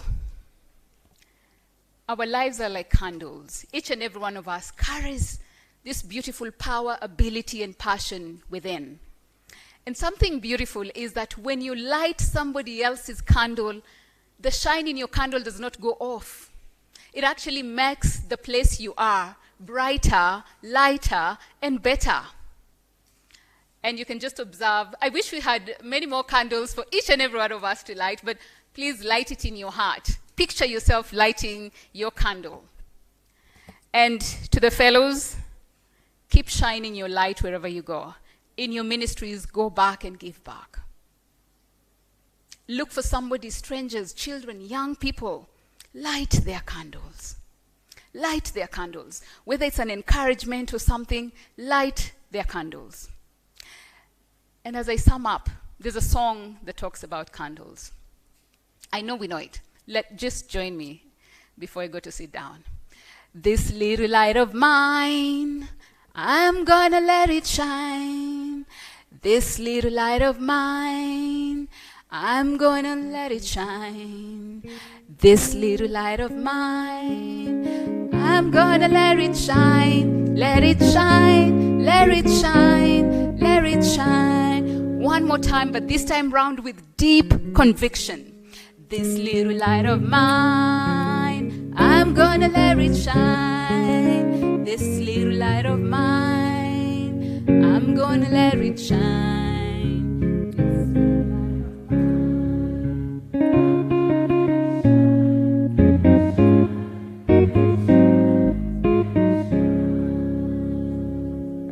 Please make sure you keep letting your light to shine. Shine other people's candles. Go back and give back. This is our solemn duty as the citizens of this country. Go back and give back. And just remember, you're special. You matter. You count. Your life is worth it. And that you can make a change. Thank you so much, and God bless you.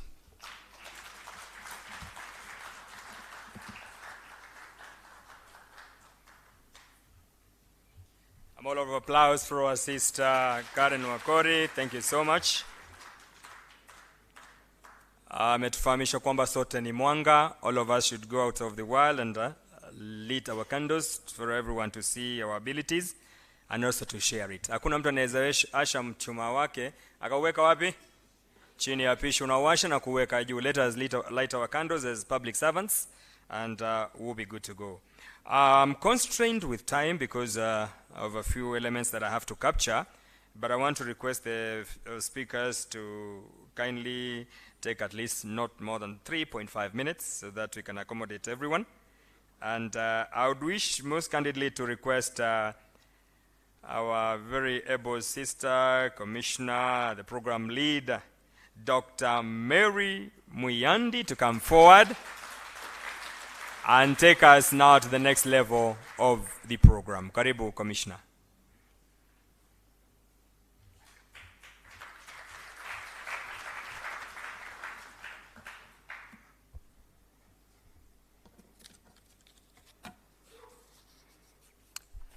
What a beautiful day. Cohort II, Mupo. I don't hear you. You are there. Okay, thank you. Our chief guest, Felix Kosgei, Chief of Staff and Head of the Public Service. Our other guests, I want to ride on the already established protocols so that I can save 1 minute of the 3-point-something minutes. We are so great, very grateful to God first that you are here today. We are happy that 1 year has come to this, that we are happy that we are graduating our second cohort of Peace Self. I promised not to read what is here, other than to ask our chief guest that you give us a little more minutes to interact with these young people. They are thirst to hear and to interact with you. Today marks the second graduation after we graduated the first cohort of 51 young and promising public servants last year. And I can attest from the messages I get that they are doing exceedingly well in their places of work. In fact, they have all been given positions of responsibility beyond their 3, 4, 5 years they've had. I want to acknowledge our partners who have been so instrumental in putting together this program. The journey has been long, particularly when we were starting, but here we are doing very well. Among the partners is one who just came before me, Madam Karen Wakoli, the founder and executive director of Emerging Leaders Foundation Africa. If we all remember, we had Yawa, who was then the executive director of Emerging Leaders, who helped us start the very first cohort. Our guest today, this program also and the Chadra Institute of Governance, who are very critical in preparing and developing the curriculum that we undertook with the first cohort, which has since been improved in the second cohort. It is important that I provide this preamble of this program, our chief guest, so that you can know the kind of young men and women who are here graduating today. This program took a long time to start, in fact, 2 years. And the very first 2 years were critical in putting together our thoughts, having borrowed the idea, or rather having worked with what was happening in Liberia and Ghana, and we had to craft that which was truly Kenyan situation. Those 2 years, we were able to sign the MOU with the partners, which has enabled us to be here today, graduating a second cohort. On 15th of March 2022, we inaugurated the very first cohort of fellows at a ceremony that was graced by the former president of Liberia, Madam Sharif, at Kenyatta International Convention Center. Our chief guest, the recruitment of the fellows in this program is highly competitive. The 65 who emerged successful in this second cohort comprise 31 women and 34 men and 6 persons with a disability, and they are so able, our chief guests, that you'll be amazed with what they do. So while the rest of the world and Kenya is struggling with 30%, this group is 50-50 in gender. While we struggle with getting 5% of people living with a disability, this cohort is at 6%. So we are very good with the Constitution, and we are very happy. The mode of training is a combination of lectures mixed with a lot of experiential applied learning, hands-on practice. We've had mentorship and peer learning techniques that impart practical skills and knowledge. Our guest today, I can assure you one thing. If I were in your position, I would take all these people close to yourself.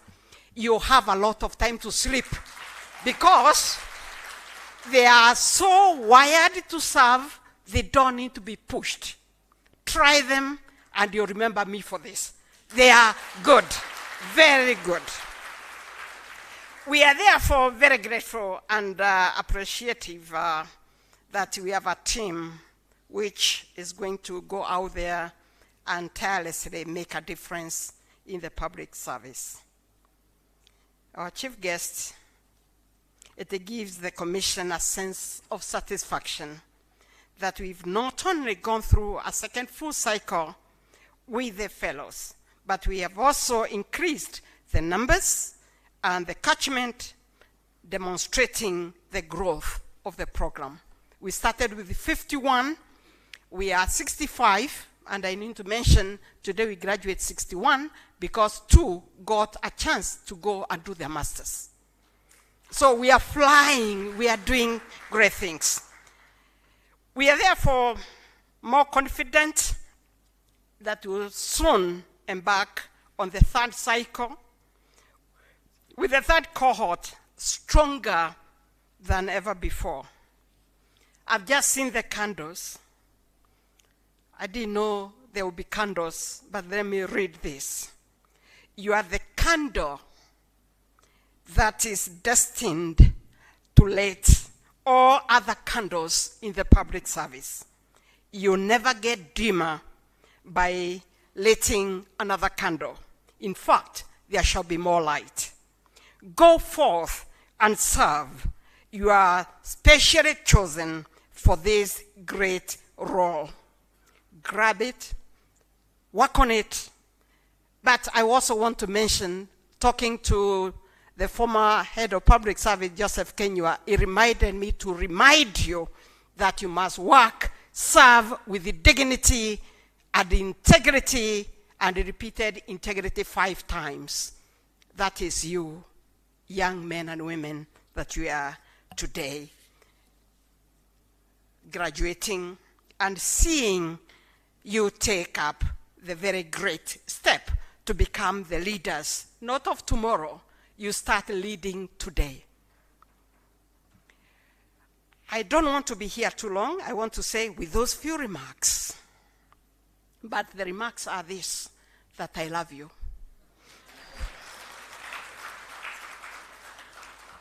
And we are going to work together as you grow to become those leaders that Kenya need today, tomorrow. And like I always say, at my age, I just need a safer Kenya. With these young men and women, our chief guest, my future is absolutely safe.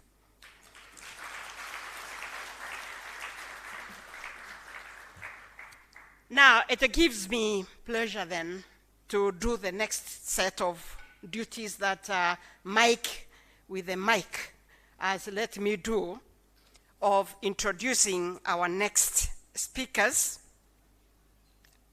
After I've congratulated my young men and women, congratulations. Hongela, you've done us proud. We're going to be very proud of you. And at this juncture, I want to invite William Asiko, Vice President of Rockefeller Foundation, African Region, to come forward and do very brief remarks, but remarks I believe will change the course of this program. I'm only dreaming, Mr. Asiko, that you could be having the key.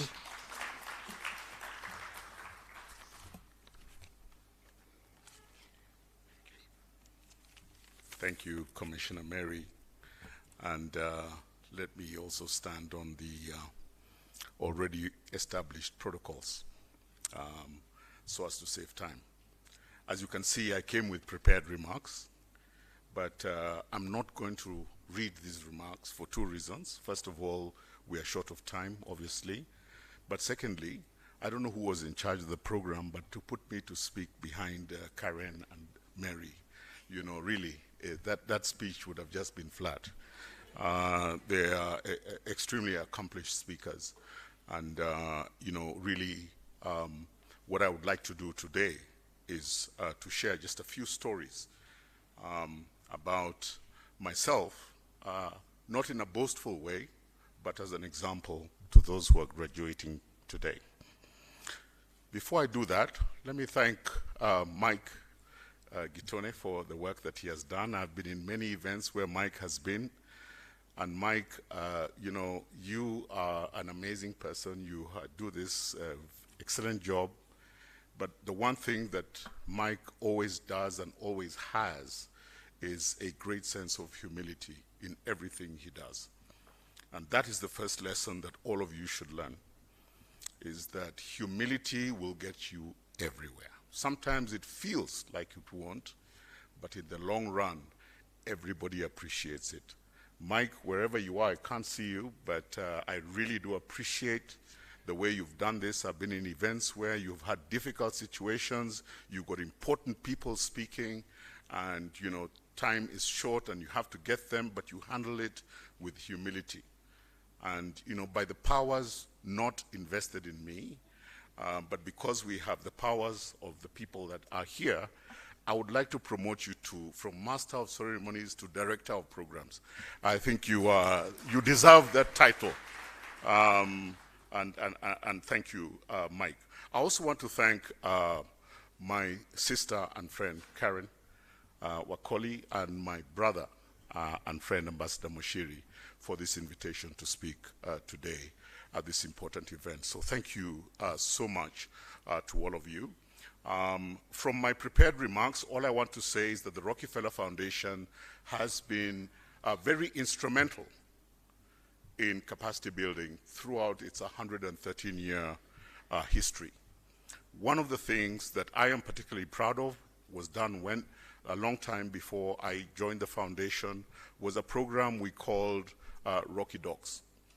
It was a program to train PhDs in areas that were lacking in developing nations. And this program was carried out all over the world, in Latin America, in Asia, and particularly here in Africa. And that program ended, I think, now about 15 years ago. But the reason I'm bringing this program up is that many of those who are trained in PhDs are leading global and international institutions today. And many of them have come and spoken at our events and have said how they would not be where they are but for that particular intervention by the Rockefeller Foundation. So capacity building is important. One of the greatest of our Rocky Docs that we celebrate quite a lot is Dr. Akin Adesina, who is the head of the African Development Bank. He's one of our Rocky Docs. But we also have our own, Professor Ndungu, who is our CS for the Treasury. And he has been a Rocky Doc, but also the institution that he worked for before he joined government was supported by the Rockefeller Foundation. So this capacity building is something we believe in. We believe in public policy. The beneficiaries of our programs are all government. So let me move away from my prepared remarks now and speak about myself. And I said I'm not talking about myself in a boastful way, but I want to just give you as an example, and especially to the graduating cohort of this fantastic program. So I was also once a public servant. When I graduated from the University of Nairobi a long time ago, I don't think any of the graduates were born by that time. That was in 1987. I worked for the government. I was a state counsel in the Attorney General's office. And those of you who are in my generation might remember an Attorney General called Matthew Guy Muli. He was the Attorney General at the time. And when Amos Wako came, he found me there, and I had the pleasure to serve as his assistant. Now, I stayed in the public service for a short time. But in the 6 years that I was there, I attended many capacity building programs. In fact, I was there for 6 years and I think I attended 10 capacity building programs. But the most important was one I attended in 1990, believe it or not, between the 22nd of February to the 30th of April, right here at Safari Park Hotel.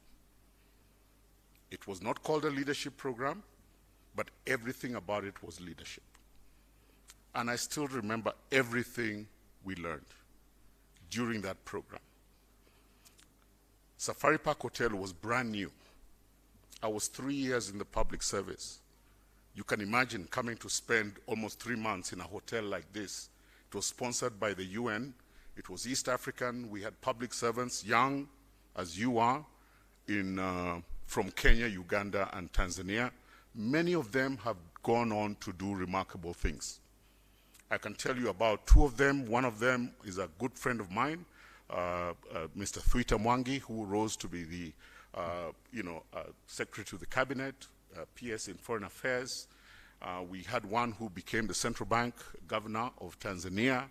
We had others who rose to positions of leadership in their governments. The reason I'm telling you this story is that capacity building takes time. All right? Capacity building takes time. These leaders that you see in front of you today, had interventions maybe 10, 20, or even 30 years ago that are only bearing fruit now. So be patient. I think Karen made an excellent point. You're the leaders you've been waiting for. Let me just finish, because I can see Mary is getting impatient, by saying this.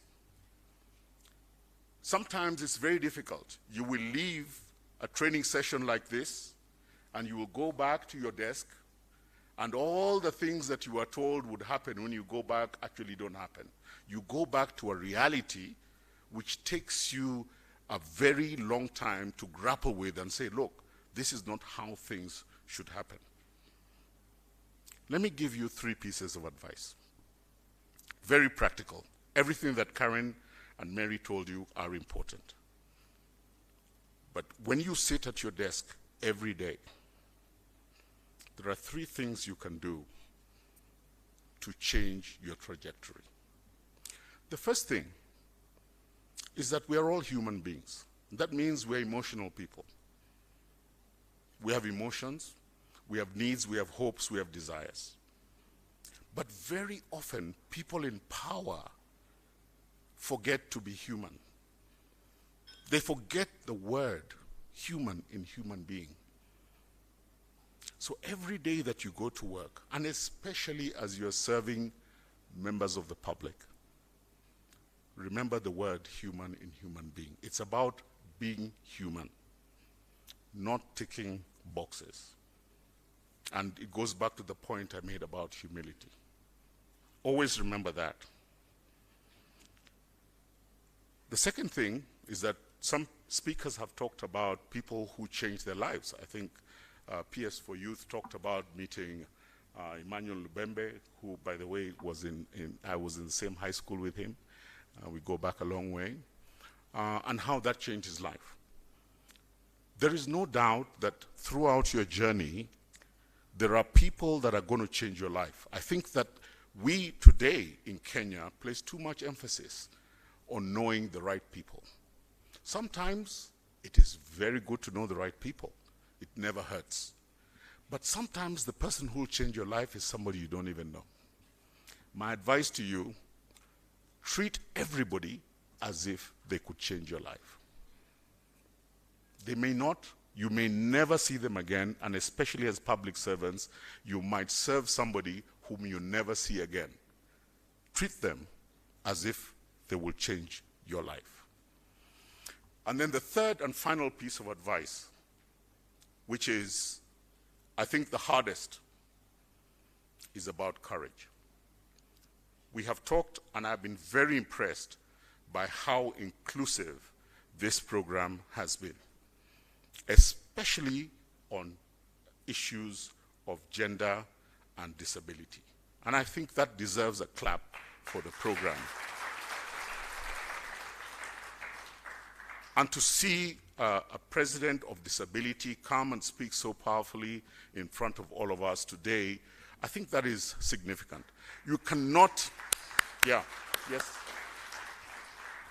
I think for all of us here, we must remember how much courage it takes to be a trailblazer in something that has not been done. But why am I talking about courage? Because there are going to be moments, and anybody who has been in any leadership position, especially public servants, is going to face a situation where you will be tested. It's not going to be the ordinary decisions that you take every day. You will be tested. And what you do when you are tested about decisions will determine your future. Be courageous. You have been taught what values leadership is. Be led by your values. And because I'm talking to young people, you know, I live in a multi-generational household. I have young children and grandchildren in my household. So finding what to watch on Netflix is usually the debate of the day, something that everybody, you know, would enjoy. And I would refer all you young people to a movie called Crimson Tide. Some of you may have watched it. Crimson Tide, the starring role is played by an actor whom you may have heard of called Denzel Washington, who is one of my favorite, and supporting by Gene Hackman. It's about a US submarine that is out in the middle of the ocean, and they get an order to fire a nuclear missile. And the order is not complete. It has no signature. It does not come in the way that the Navy protocols require. And the captain, I don't want to tell you too much, reacts in one way, and Denzel Washington, who was the second in command, reacts in a different way. I'm not going to tell you how they reacted because that's the story the movie is about. But it is about courage. These are public servants. The decision they were making was about life and death. Not all of you, some of you, I saw somebody in uniform here, some of you will be called to make decisions about life and death. But not all of you will. But you will always be called to make decisions about life and how life is going to be lived. That movie shows you what a public servant who is given authority and acts with courage should do, and I commend that movie to you. Thank you very much for this short time.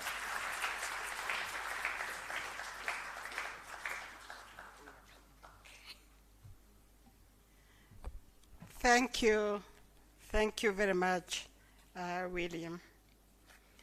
It's now my pleasure to invite our friend, Madam Zainab Hawa Magura,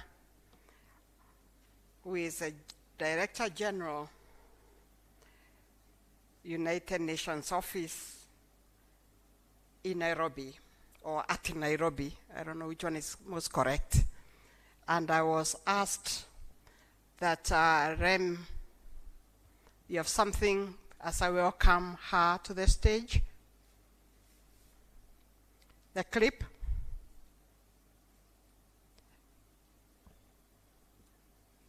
Okay, madam.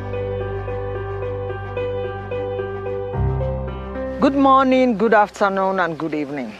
From the heart of Nairobi, beneath the vast skies of Africa, the sole home of a United Nations headquarters in the Global South, I extend warm greetings to you all. I am Zainab Hawa Bangura, the Director General of the United Nations Office at Nairobi at the level of Under Secretary General. As we gather to mark another International Women's Day on March 8th, this year's theme, Invest in Women, Accelerate Progress, resonates with a profound and personal significance. Let me take you on a journey to a small village in northern Sierra Leone, Yonibana, where my story begins. A place where the rhythm of life pulses to the beat of tradition, and where, when I was born, the concept of a woman in leadership was as foreign as the moon in the daytime sky.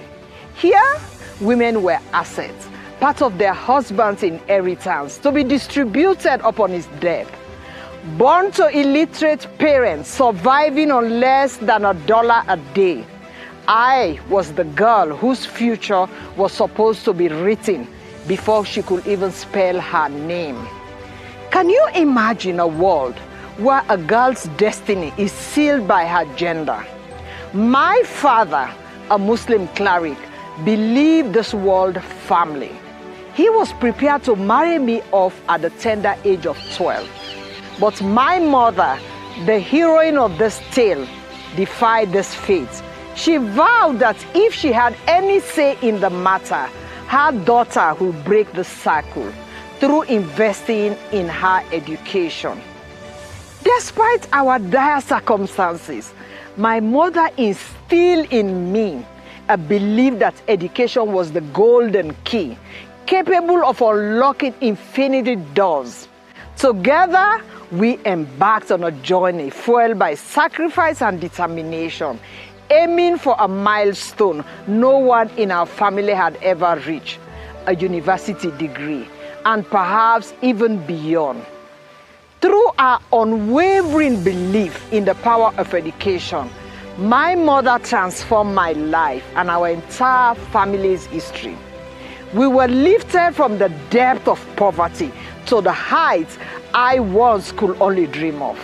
My path led to serve as Minister of Foreign Affairs and International Cooperation and Minister of Health and Sanitation in Sierra Leone. Today, I stand before you as the Director General of the United Nations Office at Nairobi. My journey illustrates a simple yet profound truth echoed in the popular African proverb: when you educate a man, you educate an individual. When you educate a woman, you educate a family and a nation. The investments made by that illiterate woman from Yonibana in the education of her only child, who happens to be a girl, did not just lift her family out of poverty, it launched a legacy of knowledge and empowerment that will flow through generations. As we contemplate this year's theme, Invest in Women, Accelerate Progress, let us remember the transformative power of education. Let us commit to making the education of girls and women not just a priority, but a fundamental right. In doing so, we do not merely change the trajectory of individuals' life, we reshape the future of our nation and the global community. Thank you.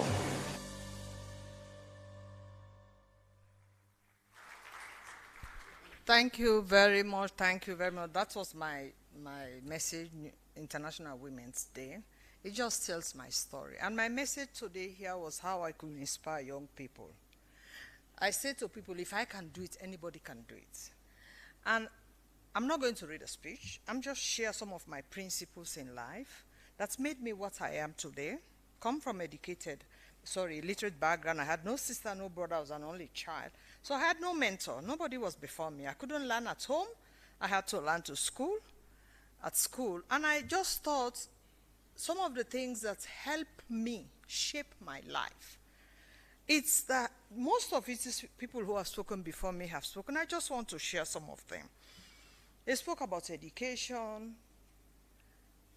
I believe the world is a classroom. You learn from the day you are born until the day you die. you have to have an open mind. Everywhere you go, you find yourself. Take it as if it's a classroom. I had to learn how to sit in public. I had to learn how to talk in public. I had to learn how to behave in public. I did that by watching people. I go to meetings. And I tell people, when I go to a meeting, when I was an activist, I know who I'm going to sit with for breakfast. I know who I'm going to sit with for lunch. I know who I'm going to sit with for dinner. Because I know when I leave that room, I'm going to take something that will enhance my capacity. So you have an open mind. You don't only learn from people who are superior to you, you learn from people who are below you. When I started my career in insurance, I had to be a manager. I was the most qualified in the insurance company, but the person who landed me the job was a clerk. So as you grow up, as you come along, my colleague before me said it here, open your mind to the world. The world today is a village. The people that will teach you, you might not know them. I said to people, I've never applied for a job in my life. But every job somebody recommends me because they come across me. And I give you one story. I was a civil society leader in Sierra Leone. Kofi Annan was visiting. And one of my civil officers, and I want you to know, is strategic partnership and strategic networking. When I go to meetings, I collect cards from everybody. People I've sit with, I told you I know breakfast, lunch, dinner. I keep their card, I come back home, I connect with you, I tell you what an amazing time, and I establish that network. My network grew around the world. I email, that's good. And Kofi Annan was coming. This SRSG at my level under Secretary General, I went to him as a civil society leader. I said, no, he can't see you. His program. The chairman will tell you, when the head of state is coming here, by the time everybody knows the program is closed. He said, you can't see him. I said, no, it's not possible. I connected in one of my network. I reached with him because I know he knows Kofi. I tell him Kofi is coming. They told me that I cannot. He said, don't worry, I'll send me a fax. He said, actually, Kofi had asked me to come with him, but he's a journalist, big journalist in the UK. He said, but I told him, for your sake, I'll go. And he contacted Kofi. Kofi office sent instruction to the mission in Sierra Leone. Kofi wants to meet Zainab Bangura. The SRG was very angry. I had no place they could put me, only dinner. Because every other program was closed. It's back. So I invited to a private dinner. I was running the biggest human rights organization in my country. I had staff behind rebel lines everywhere. So I was on top of everything that was happening in the war in Sierra Leone. I called them all back. Let's sit down. I'm a Muslim. You know Muslim will memorize. Those of you who are Muslim, you learn the Quran, will memorize. I sat down with them. They gave me every commander in the war in Sierra Leone, where he was, what he was doing. And Kofi came and invited me. I went to the dinner. And he said, Zainab, how are you? I opened my mouth. When he went back to New York, he said, meeting Zainab Bangura was the highlight of my trip. That's how I ended up in the UN. Because he realized when the mission was opened in Liberia, he wanted Zainab Bangura. I already got the job before I applied. Because they wanted me. I was the biggest human rights organization in Sierra Leone. When the special court was set up in Sierra Leone, the prosecutor they were interviewing these girls who were being raped during the war. They were talking languages which the prosecutor, an American man, knows that these are crimes. But he cannot find them in any law book. So he said to me, oh my God, what am I going to do? Because I need to protect these girls to defend them. So somebody told me, you need to talk to Zainab Bangura. Because when I was writing my reports, Amnesty International, Human Rights Watch, they were collecting information from me. So he came to me. I said, I'm not a lawyer. He said, but everybody told me you are the one who understands the war in Sierra Leone more than everybody. He said, I want you to do a report for me because I want the judges to hear your story and the story of the girls. Cut a long story short, he paid me $11,000. I wrote the reports. My report was presented to the court for the first time in international law. The phenomenon of bushwife became an international crime. The gang raping, everything. I wrote the report, I interviewed, I traveled across the country. Then Hillary Clinton in the US insisted that sexual violence in company should be a crime. They fought at the Security Council. She chaired the Security Council meeting. And they agreed. And they set up the office. And the Secretary General Ban Ki-moon said to her, now you've created this office, you said you will provide money. Find us the person, who is it? I was Minister of Foreign Affairs. The prosecutor who I worked with in Sierra Leone that prosecuted the crime was the ambassador at large for war crimes at the State Department. He said, I know the person. He said, Zainab Bangra. He said, who is Zainab Bangra? He gave him my history. That's how I joined the UN. Because when I joined in Liberia, I went back, I became foreign minister. So I was foreign minister when this office was created. Then they called me, they said, you have to come, or you have been nominated by Hillary as Under Secretary General in the UN. So in crisis, there are opportunities. As a civil servant, you have to realize that you have opportunities coming every day knocking at your door. Take advantage of it. Nobody has monopoly over knowledge. Every situation, I'm not a lawyer, every situation I find myself, I've surrounded myself. One lesson I have learned is I know my weaknesses. I know them. So when I hire staff, I hire people who complement me. So we make a very good team. I don't hire somebody who can talk like me. No. I can't write because my brain moves faster than my mouth. And my mouth moves faster than my hand. I can sit in you there, I'm thinking of 4 or 5 things. Everybody knows that about me. So my staff, when they want to write a speech for me, they sit down with me and I talk. I talk, and they go and write, they come. If they go and come back, what did you say yesterday? I don't remember. So what do? I hire people who write better, who write very well. I'm not ashamed of it. I hire staff who complain. So when you're in a position, the first thing you have to know in life, what are your strengths? We are all different. And I don't waste time on people's weaknesses. I have staff in my food. We all have weaknesses, including myself. So I focus on people's strength to bring out their best. Because people remember what you make them. When you have a team, you're working in an office, bring everybody on board and put the problem in the center of your relationship. Because when people bring their strength on the table, everybody, then the work can go forward. So when you're a servant, don't feel humble. They've talked about it, humility, you have to be very determined. You have empathy. I was SRSG, I was covering 19 countries. I was foreign minister, I would sit there, the chairman will tell you. Sometimes these donor people come, they say things to you, and I look at this, how are you coming to tell me what I do in my country? But I keep quiet. So when I got the opportunity to serve as Under Secretary in New York, I treat government, president, and minister the way I would have wanted somebody to treat me. I listen to them. I understand their weaknesses. So everybody in New York, my friends said, why? You are the only USG in Kenya where the Russians and the Chinese, everybody loves you. I said, because I behave like a human being. I go to countries, when I engage government people, I treat them the way I would have wanted somebody to treat me when I was Minister of Foreign Affairs. That's what I do. I respect them. I support them. Yesterday, one of our colleagues, I can't call the country, she's been appointed as RC. She ran and she came, I have to see you because I have to learn from you.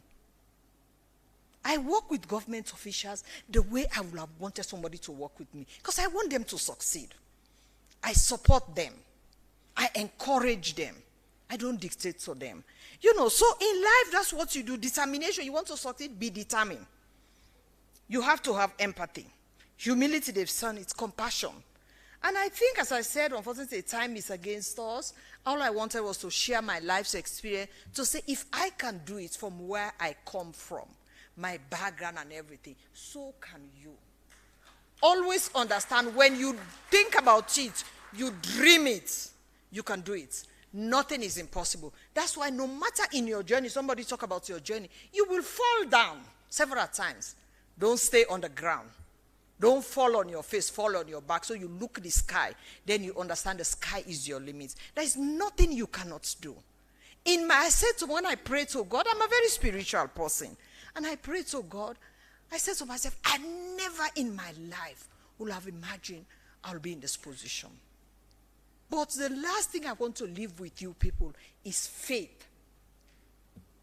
Is faith. Your relationship with God has to be personal. Because in my biggest challenges and problems, I always pray and say, give me the strength to withstand it, because I know it's a matter of time. When you have a stronger faith, you will never fail. Because man can fight you, but God will redeem you. Thank you.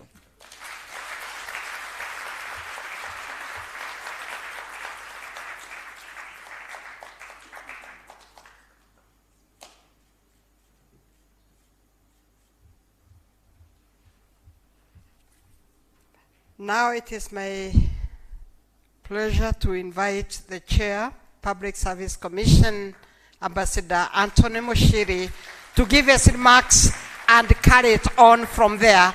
My job is about finished. Oh, grandfather. Grandpa. Thank you. Welcome, Grandpa. Well, this morning I became a grandfather of this group. It's a privileged title. Cohort II, good morning. Good morning once again. Well, this is your day. I'll also follow the same protocols. But I do wish maybe to specifically recognize our chief guest and the PS, Amos Gadesha, and Madam Zainab, and William Asiko, who spoke before, and my commissioners at the Public Service Commission and the Secretariat. I do recognize them because they are the ones who made this function and the process culminating to this function a success. Now, the problem, and I do hope one day I'll be the first speaker. I don't know whether that day will ever come because of protocol. The problem of speaking at the tail end of a function is everything you've prepared. It's like somebody stole your speech. Every page of it, every word of it. Because all the words that are here have been spoken before me. So I can't read the speech, even if I wanted to. And hopes you're in the same situation. You're the last speaker. I will face this all the time. And I hope one day the protocol will change. Then we start with the head of public service, then me going down. That will be the day. So I'll talk about a few issues. And those issues have been addressed here to this cohort that has been through this.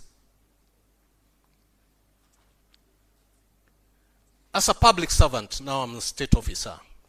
I've served the public service for many years. And I do come to speak and to address these fellows when they're in class. And I normally give my story. And that story has been said here.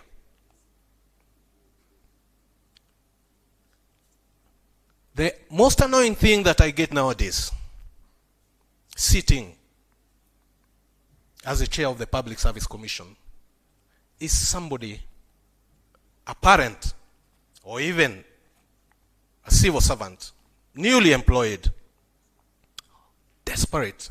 This person has been desperate for a job. These are people I don't know. And they are newly employed and they are very excited.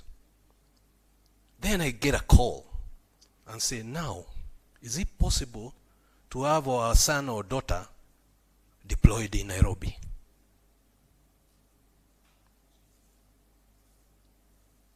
Cohorts deployed in Nairobi.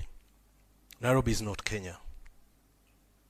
Nairobi is just a town in Kenya that happens to be the capital city. You heard from Madam Zainab. She grew up in the village, running up and down. If you don't want to work in Kenya, then you are not a public servant. The four corners of Kenya, you are not a public servant. You are not willing to serve. You are not heeding the cry to serve. Because who among you will work in the marshes of the Tana Delta. Who among you will work in the arid plains of Laikipia, in the valleys of Suguta, Marma, or in the arid north? It's you Kenyans. Early this morning,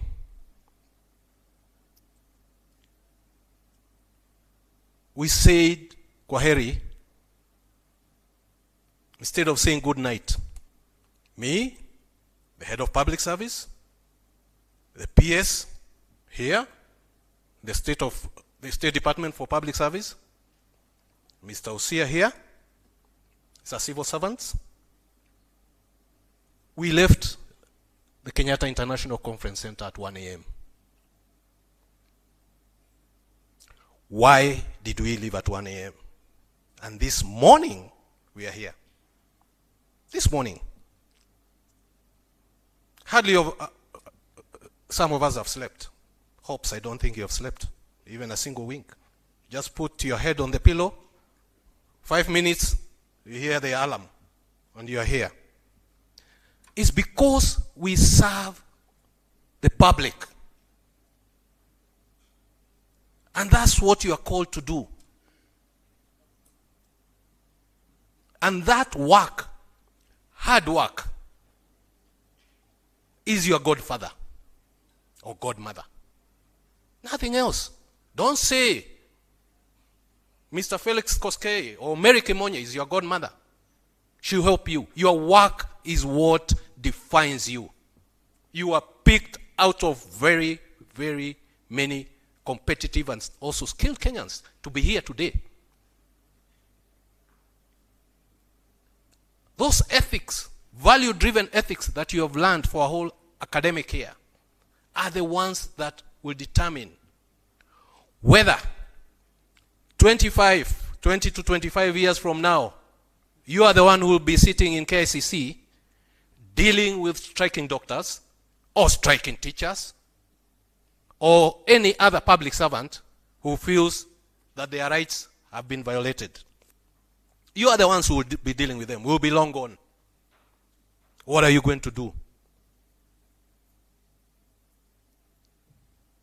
If you don't heed that call to serve, you will not be able to face those striking people the way we were doing last night. Not last night, this morning. As my friend Amos told me, hii macho tumevaa sisi waine leo ni ajana. That's what the Somalis say. We are still in yesterday mode. So that is important. Training is equally very important. And that's why you've gone through this training.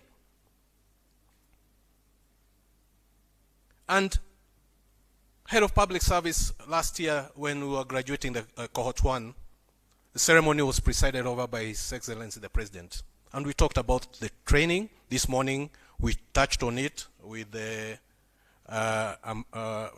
Amos Gadesha here.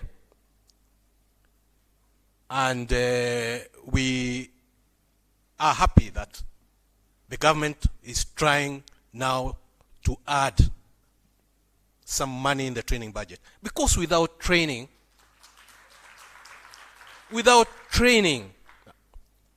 William here, Siko said, for 6 years he went for 10 seminars.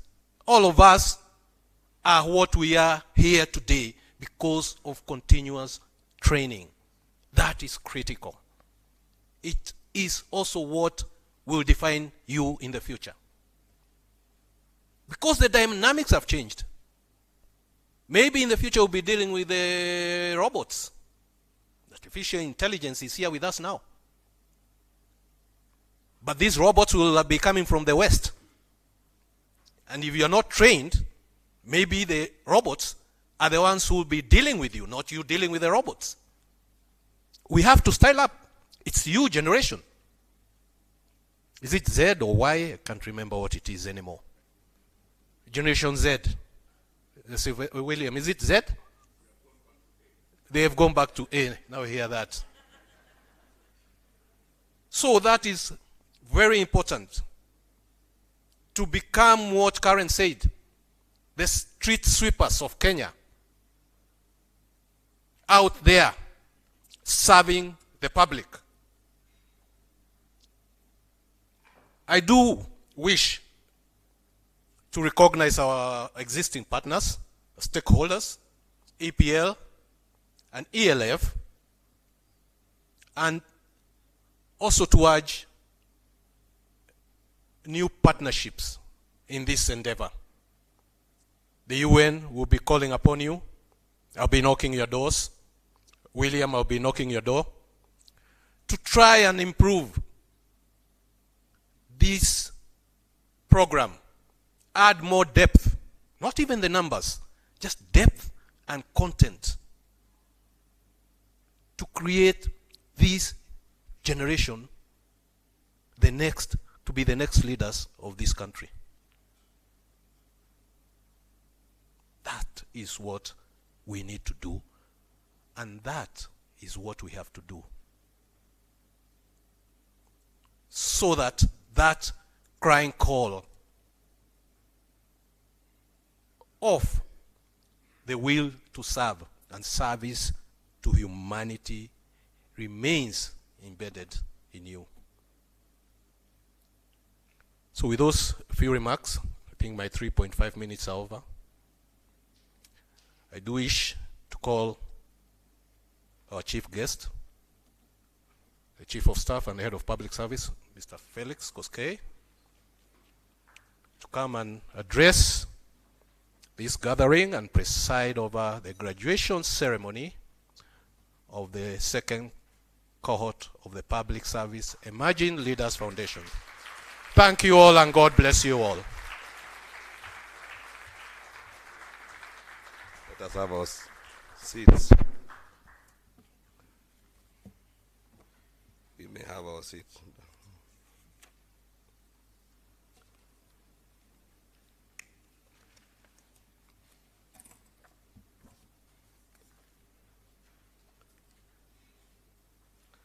Your Excellency,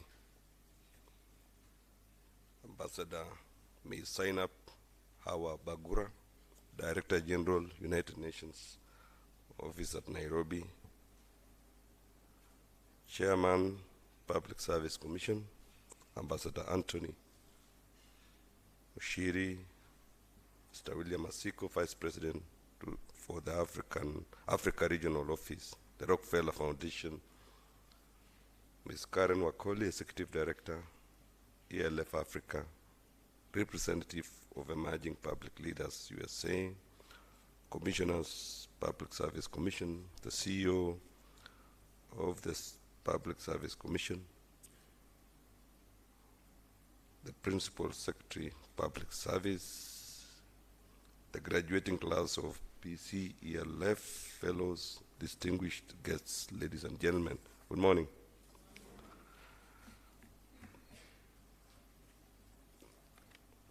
I want to confess that everything that I wanted to say have been said.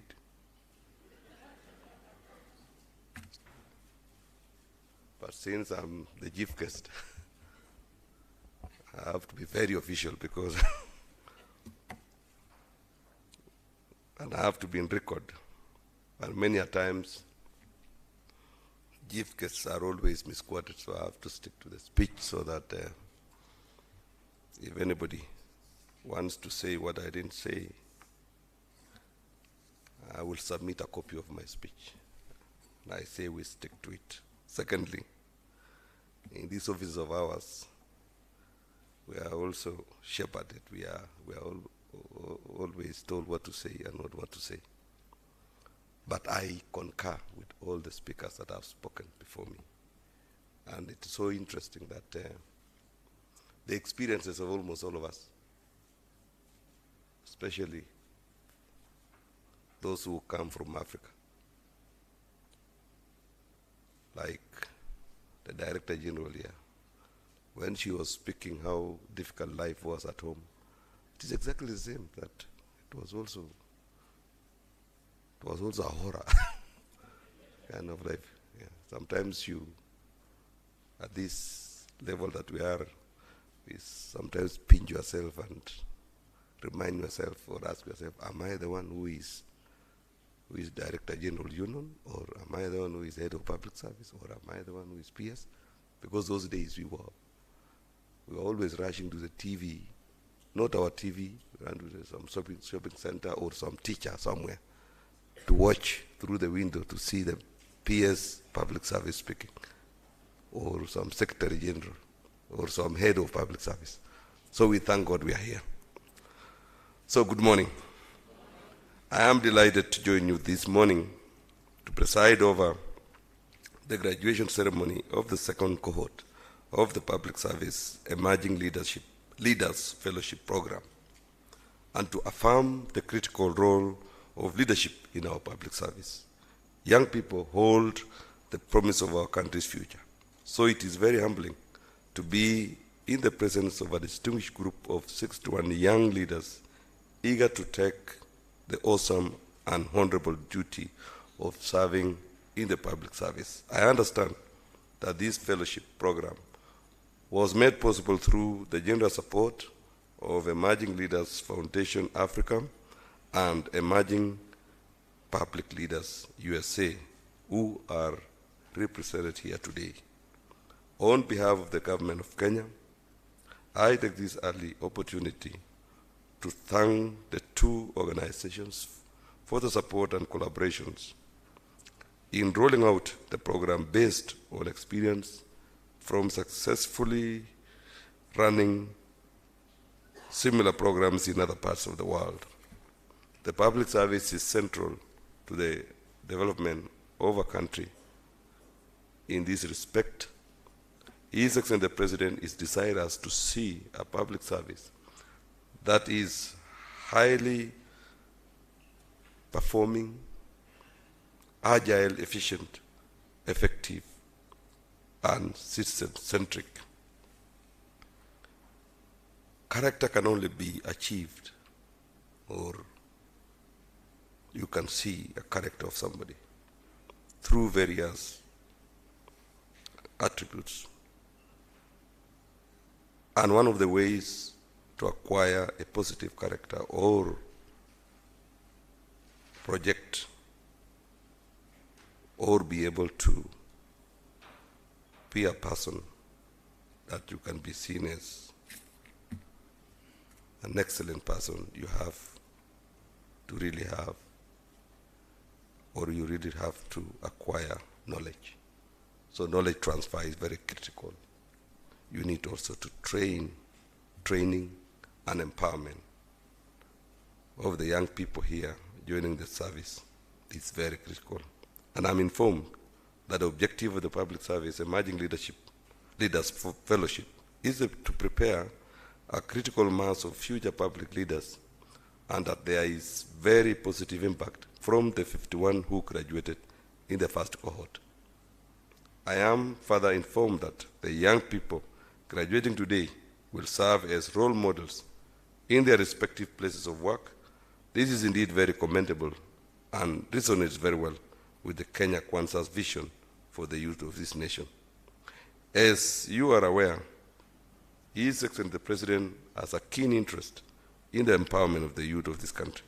This program, among others, like National Youth Service, the Public Service Internship Program, the Hustler Fund, Youth Fund, Sports Fund, and many others are testament to this. His Excellency the President is pursuing an inclusive growth imperative, where opportunities for inclusion and participation in the social and economic activities of this great nation are open to all, with special emphasis on those to whom the future of this nation depends on, our youth. The world is constantly changing, and our operating environment is becoming more complex. Externally, the global outlook is increasingly uncertain. Domestically, we face major issues like economic restructuring, demographic changes, and the ravaging effects of climate change. Technology is rapidly changing the world that we know, and in particular, social media has changed the public discourse, leading to greater public scrutiny of the work of and by government. All these have made the task of government bigger, more complex, and more multifaceted. More than ever before, the country requires the collective expertise of its youth, who have the energy, time, and the distinct advantage of being extremely tech-savvy. We are eager to see you bring fresh perspective, energy, and commitment to the public service. From the excitement on your faces, I trust we are looking at a brighter future in the public service of tomorrow. I am convinced that in the not-so-distant future, the young men and women gathered here today will be standing on such podiums and in many important positions of leadership in the public service. And as I said earlier, we can only progress if we are intentional and deliberate about building for the future from a long-term and holistic approach. That is why this fellowship program has brought together different cadres and professions, administrators, engineers, foreign service officers, and health workers. In recognition, the public service performs better when all cadres work together collectively to serve one common client called the citizen. I want to challenge the graduating fellows to embrace the spirit of whole-of-government approach and use this platform to collectively develop a compelling narrative that is relevant to government, a narrative that will galvanize efforts and fire up your imagination for a better public service. I am confident that this leadership development program has improved your decision-making and cross-functional skills by expanding your understanding of sector systems, methods, and procedures. With a broader knowledge, global perspectives, and leadership insights you learn through this fellowship, I believe you are now ready to create an agile culture that embraces digital transformation and implements strategies that drive breakthrough innovation befitting a 21st century public service that places citizens at the center of delivery designs in line with the government's bottom-up economic transformation agenda. Since this program is focused on youthful people serving the public service, I feel compelled to address the matter of the public service culture. It is common knowledge that our public service has for the longest time been bedeviled by mismanagement, waste, theft of public resources, and poor service delivery. And it is true. And as we stand here, as I'm happy, I'm also worried, because these young men and women, bright as they are, ready to go out there and work, I'm worried because they can be consumed by the culture of wastage, the culture of corruption, the culture of tribalism,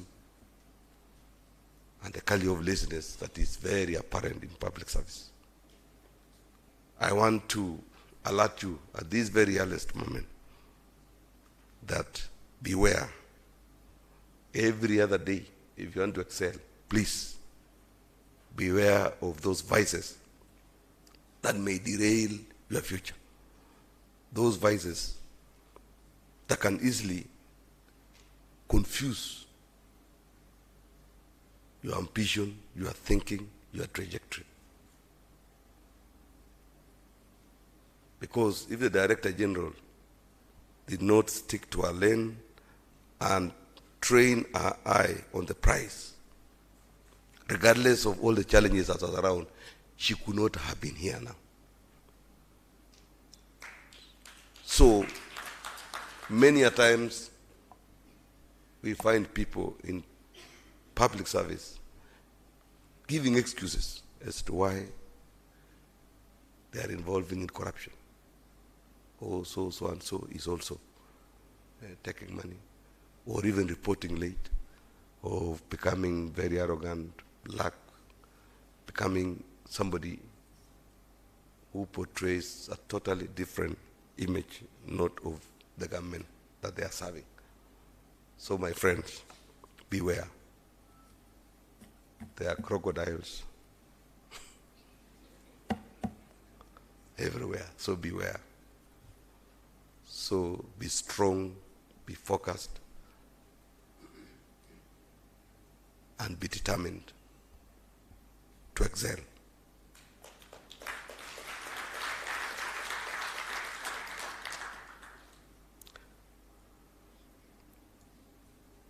And it is common knowledge, as I said, I want to repeat, that issues wastage young people who are now perhaps 1 year, 2 years in public service. And you've seen it. I don't want to overemphasize. Issues mismanagement. You know, if you are working in offices, public service offices, mismanagement of resources, whether human, whether assets, even mismanagement of assets like even computers, airtime, and many things. It's happening. In the name of whatever you are having, the mali ya umma. Beware. Those are the things, as a Christian, I believe that Satan is walking around in public service offices and always confusing people not to do the right thing. So beware. And in this respect, allow me to remind you of His Excellency the President proclamation on corruption. The President has categorically declared that there is no room for this vice in his government. Those who steal or waste public resources will face the consequences of their actions without favor or discrimination, but in accordance with the rule of law. So, you are, I don't know whether she calls herself your grandmother or your mother here, Daktari. I said you are the best, you are raring to go, you are full of energy, full of knowledge, with a mindset that you want to transform the world. Not only Kenya, because a public servant here, you can do something in this government that can also spin the world and change the world. Let us not say now, let us not praise you today. And then next week or next month or next year, we are seeing you standing at the dock being accused of corruption, being accused of mismanagement of public resources, or being accused of being reckless, fighting people, or being accused of flouting the traffic rules. Get to know that the rule of law is a true north. The rule of law, first of all, and then diligence and hard work in your workplace with what you have been told, respect and obedience to lawful instructions and guidance. So I really urge you to be very, very wary of people misleading and enticing you into unlawful actions. This country is in dire need of patriotic, committed professionals and dignified workers. I believe this is what you have learned through this program, but these lessons, put these lessons in practice. So I am still really worried because you are good people, you have been trained, but where are you walking to? Is a ground that you need to be very strong. To the Public Service Commission, the need for sustainability of this program cannot be overemphasized. It is regrettable that more often than not, with that great initiative in public service, implement them for a few years and either abandon them or slow down due to poor planning or forecasting. So I urge Public Service Commission to stay forth, to expand this program, because I think this is the only way we can change the past culture and embrace the new culture. Let us continue, let us resource it, let us have a very clear, conscious plan, and we do a lot of forecasting, aligning whatever we want to do with the resources that we are going to put into this program. It is also my hope that Public Service Commission will work with the stakeholders, invite more partners, and find the most cost-effective way of sustaining this program. I assure you of government support through sustained and progressive budgetary support to enable the scaling up of the program to include experiential learning, field visits, and enable facilitation of resource persons from all across the world.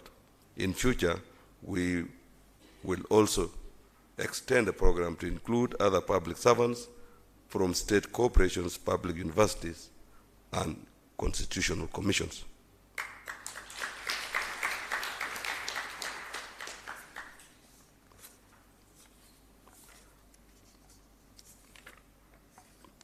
As I'm concluding, there are 3 or 4 things that I wanted to mention.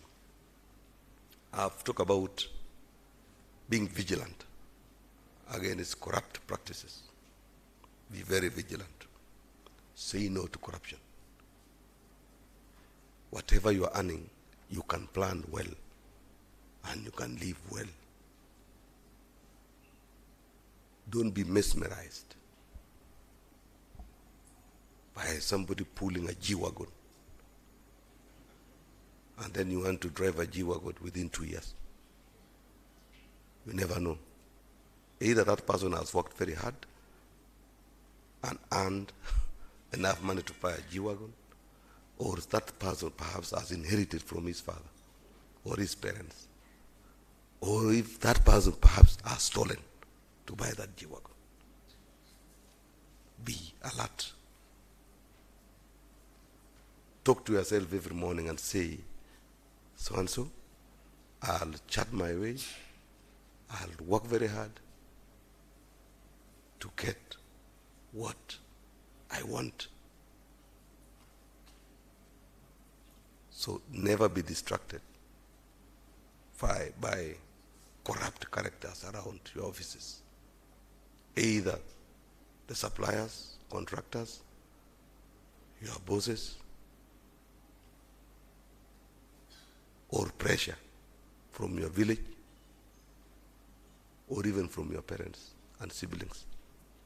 Tell them, I'll do what I'm able to do with whatever resources I'm getting. Nowadays, ladies and gentlemen, we glorify corruption in our villages. A young man or a lady is hired as a clerk to some institutions that are very liquid. They start corruption networks. They get a lot of money, they go back home, do a total facelift to their parents' home, buy them a car, take all his or her siblings to high-cost schools, start donating even to primary schools around, building and churches. He becomes a celebrity in that village.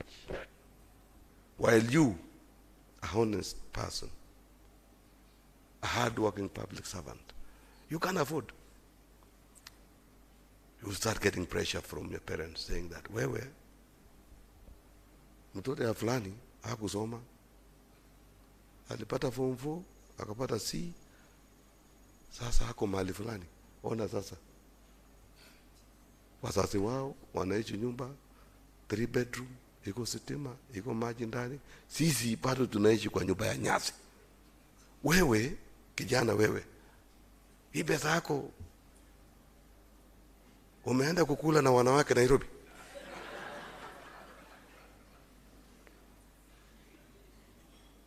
Isn't it true? So you start getting pressure from your home, from your village. When this other corrupt guy goes to a church, the normal service is converted immediately into an arambe. And he contributes 100,000 at a go. When you arrive there, they want to do the same. And then you give 2,000 shillings. They say, this guy is so mean. Hao ni mjinga. Or hajui kufanya maneno. Be worried, be alert, be careful. Character is everything. And you need to state, and everybody needs to know what kind of a character that you have. I have said about tribalism. You will quickly be introduced to tribalism. How does it happen? In your office, somebody runs to you and switches to your vernacular. Oh, so Sasa, we need to be together. We need to be keeping each other. We need to be protecting each other. Oh, you are my brother. You know, you are my sister. We need to be, you know these people. Be careful. You start now drifting slowly by slowly into tribal cocoons. You will lose it. These accidents we are talking about here will disappear. So be above those vices. I think the Constitution of the law says the language that you need to speak in offices is English and Kiswahili, isn't it? We cherish, we like vernacular. But you don't have to mobilize people and weaponize people in vernacular and drive them to a corner and then they lose direction. So the graduates, please be very alert lest you be recruited to become tribal warriors. And I don't know what do we call the opposite of warriors is what? The ladies. Or even ladies are warriors, whatever they are. Be very careful. So what are you expected in public service? As head of public service, I expect you, number one, rule of law is number one. Fuata sheria. Rule of law. And I've been saying it every other time, and I hope you have heard, even in social media, even everywhere I say, ignore any unlawful instruction from anybody, even from myself. Follow the law. There are regulations.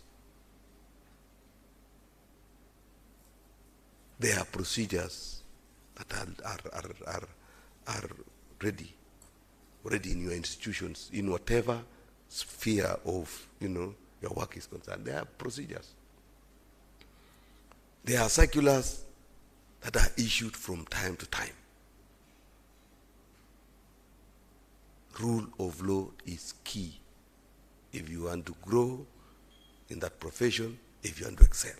The rule of law. Be ready to be an accountable person. From that level you are, you need to be accountable to whatever you've done. Don't run away from it. It wasn't me issue. Should cease. Be accountable.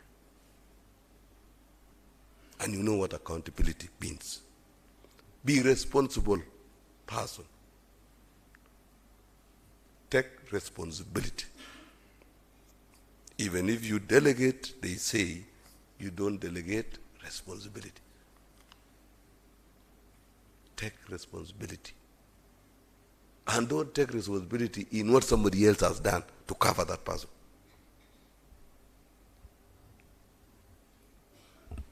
Very clear.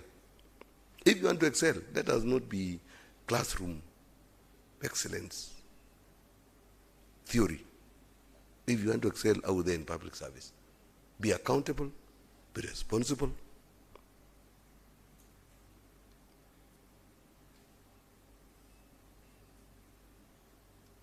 And please serve the public, serve the citizens.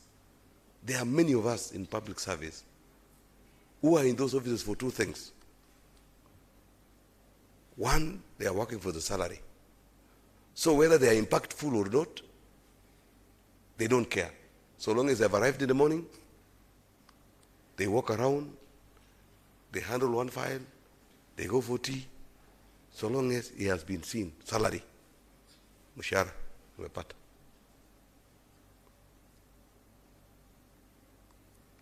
Another person is appearing around only for the office. He wants to protect that office of his. He does not care whether the office is performing or not. But he is very punctual. He is there in the office because he does not want anything to happen that will throw him out of that office. He is not serving the people. So please, serve the members of the public, serve the citizens, and earn what you deserve. So this government, this administration have stated very clearly, and the president has been more every other time stating that the public service should put the citizen at the center. Citizen-centric service. You are not serving your boss, you are not serving your junior, but you are all serving this person called a citizen of this country. Let us all serve that citizen.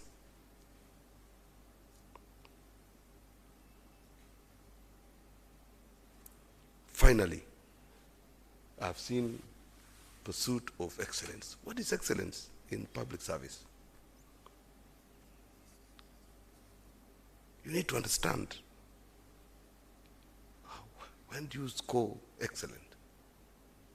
You have to be very efficient in what you are doing. The resources you are given, you efficiently use.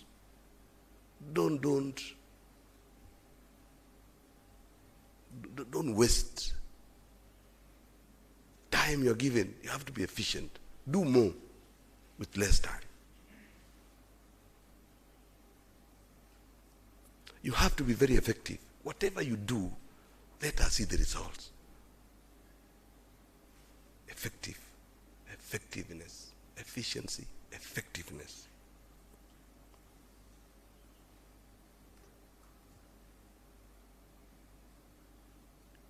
There is no shortcut about it. You can't be excellent, you can't be anything if your job is to wear a very good suit, to smile, but you are spending your budget in the first quarter, it's finished. When you go to look at the projects you are oversighting, there is nothing, and the money has been paid. You don't scrutinize documents. You are not responsive to the public. Whenever they call, whenever they write letters, you are just there. So you need to be a person of character.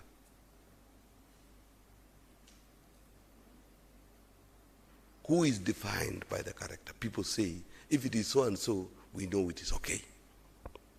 And let me tell you, because we have been in public service for 3 decades and a half and something. Wherever you are, even your bosses know the kind of a person you are. And sometimes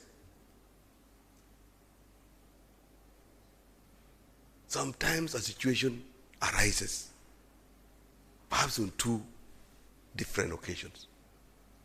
Sometimes, if you get corrupt people, leaders or bosses, sometimes there is some position that they want somebody to be there, to be promoted or something. So if it is a place where there is money, there is manipulation and everything else for some illegal gainful means, They always see the list and say, hey, sasa Mushiri atasumbua sisi hapa. This guy will spoil us. Wacha, tafuta so and so. Weka hapo. That is one way. On another space, sometimes there are very difficult areas that they want people who are very straight, people who are tough, people who are result-oriented. I'm telling you, they'll pick you even if they don't like you. They'll say so and so. Sasa patia ye hapa, atawezana na hapa. So get to know who are you in the department you are, in the profession you are, in public service. If somebody walks in, how will they describe you? Is it somebody who can easily be influenced? Is it somebody who can easily accept to approve documents without reading? Is it somebody who can work under pressure and resist pressure to do things without appraising himself or herself properly? Or are you a person who is tough, who is forthright, who can be depended upon when situations that demand such a character arises? It is you to define. It is not for anybody.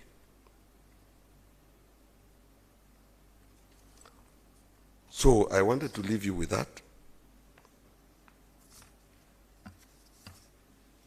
And tell you, please,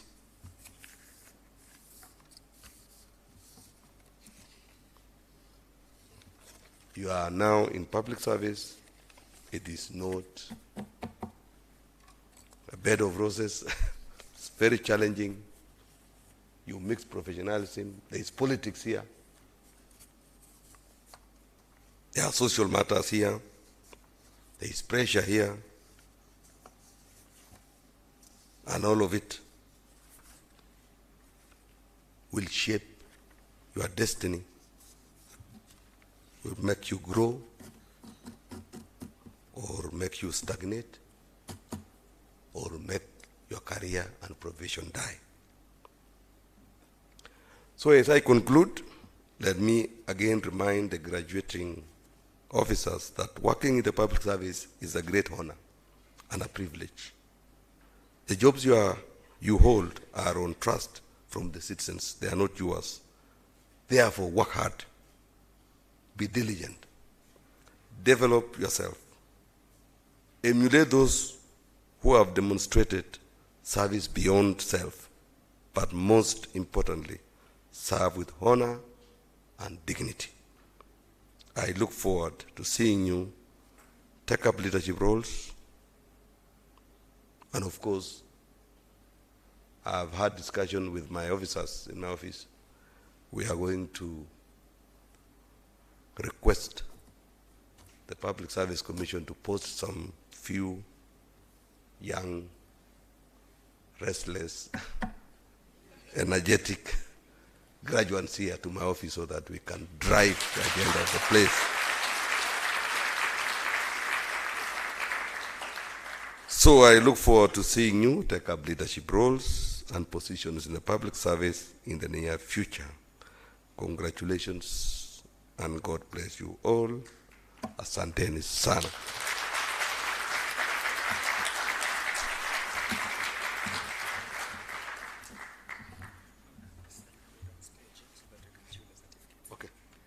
I'll invite Commissioner Dr. Moyandi, the Chair, Madam Karen, Mr. Asiko, and Madam Bangura so that we can do the issuance of certificate.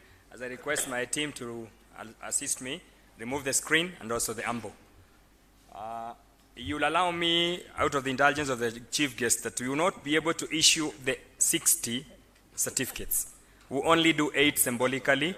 After the 8, we'll have a photo with all the graduates. We'll do the national anthem, and then the rest of us will remain receiving their certificates as we allow the chief guest to take his leave. So commissioners on stage, the PS on stage, as we do the issuance of the certificates. We can remove the ambo. Dr. Moyandi? So I'll request the chairman on this, the chairman that side. Thank you.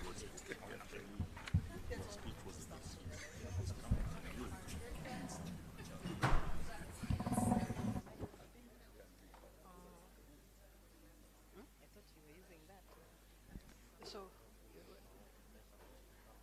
okay.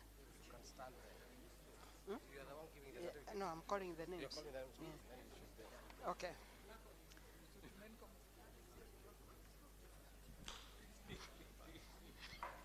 We are only doing 8. It's okay.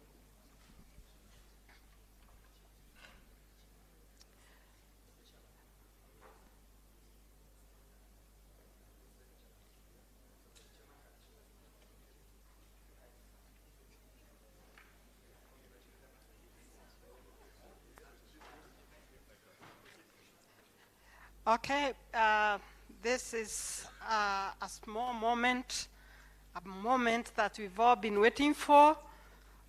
Because of the tight schedule that our guest has, we are going to have very symbolic issuance of certificates, and we are going to read the names. We're going to call upon a few of us to receive certificates, and it will be symbolic for all of us, and we all feel very, very appreciated for what you've done. For now, let's have Stephanie Mutheo Duko come forward.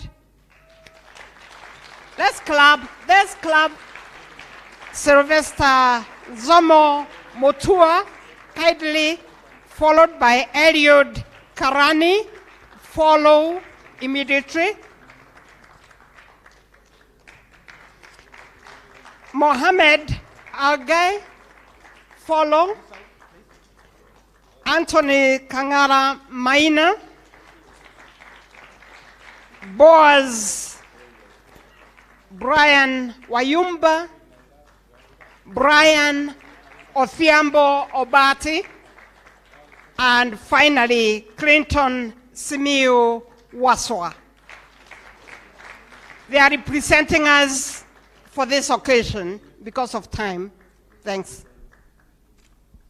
Thank you, Daktari. I'll invite all the fellows to come forward for the photo, kindly. All the fellows kindly come forward. As we finish with the insurance, kindly kidogo, just hold kidogo. We finish with the photo and then we put the seats. Fellows, kindly be walking closer to me. I can see you still. Get closer to me, kindly. We are considering time of the chief guest.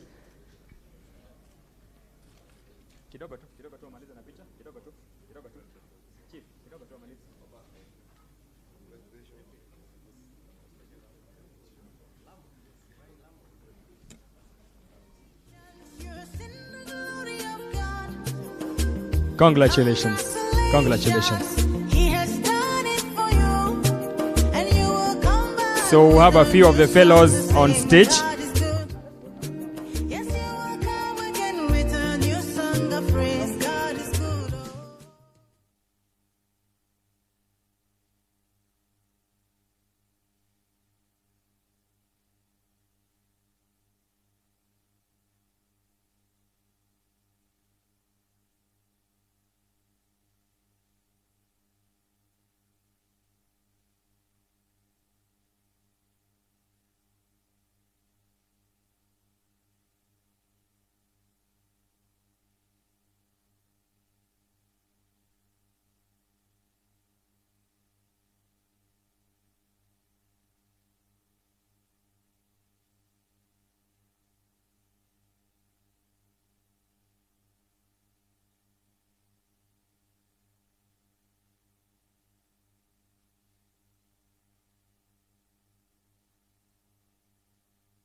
Mungu twaomba uilinde Jumuiya Afrika Mashariki, tuwezeshe kuishi kwa amani, tutimize na malengo yetu.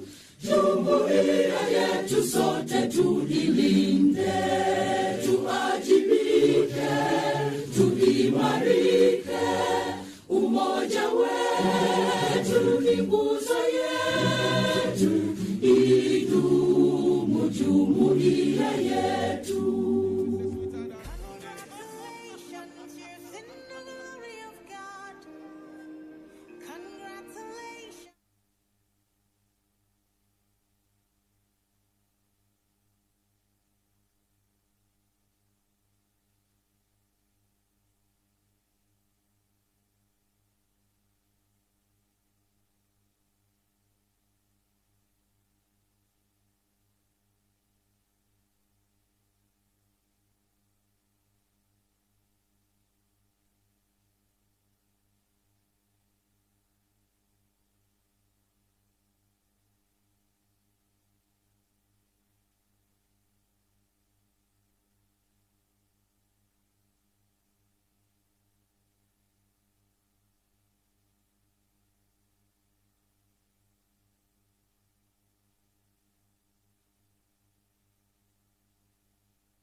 seats. Resume your seats kindly. Those who are still outside, kindly come back.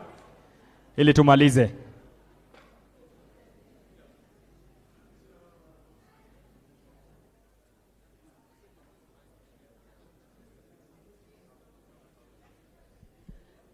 I still request those who are still standing outside. We want to proceed with the issuance of the certificates. So I call upon all of us to be seated so that we finish our function ceremoniously. Waliosimama tafadhali na subiri mketi ili tumalizie sherehe yetu.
So nitaomba kumrejesha commissioner wetu Dr. Mary and our PS, Mr. Amos Gadesha, to continue with the issuance of the, I was almost to say title deeds.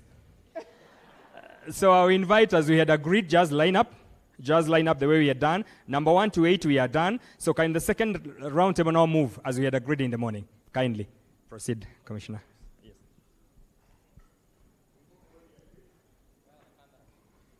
The cameraman.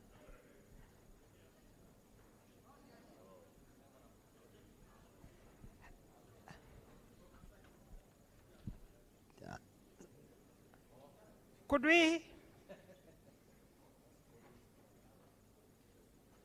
we continue with the list? You be there. We have Collins, Keegan Kiprono, David Osongo Nyakudi, Edgar Sakwa Kamama, Esther Wajiro Gule, Eunice Saul Dawiro, Evans Musau Bithi, Faith Othiambo, Vice Haida,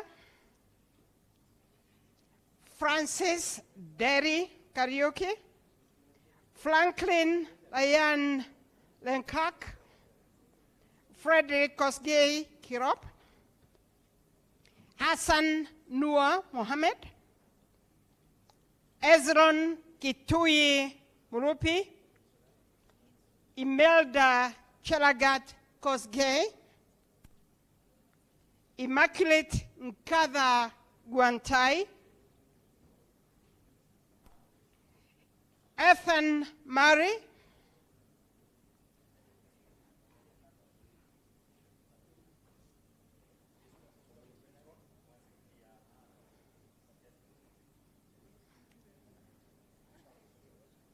those that have called should be ready to walk the stairs.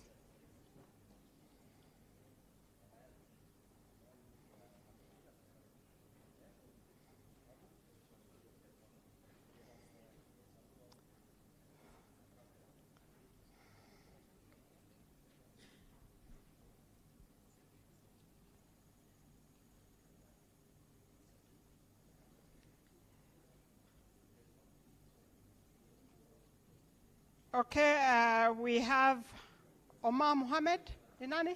Okay, so that I know I stop.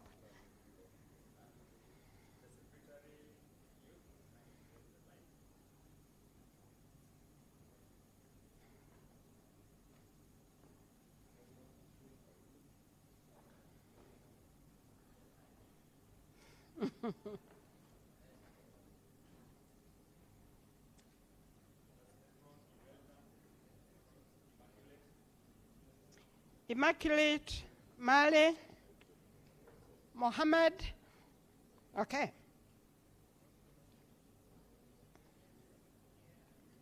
Eileen Bethy Maidia. Jacqueline Karagai Kaunda. Okay.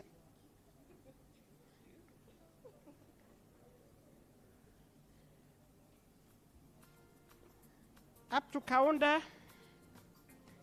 Okay. Johnson Kanama Mutuku, Josephine Gure Wahome, Julian Jerry Kirogo,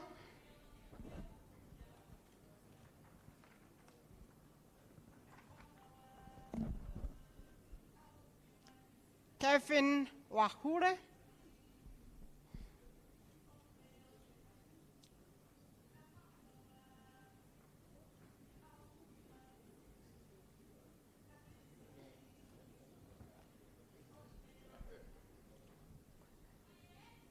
Kohech Cherono Milka, Rora Wangechi Thuo,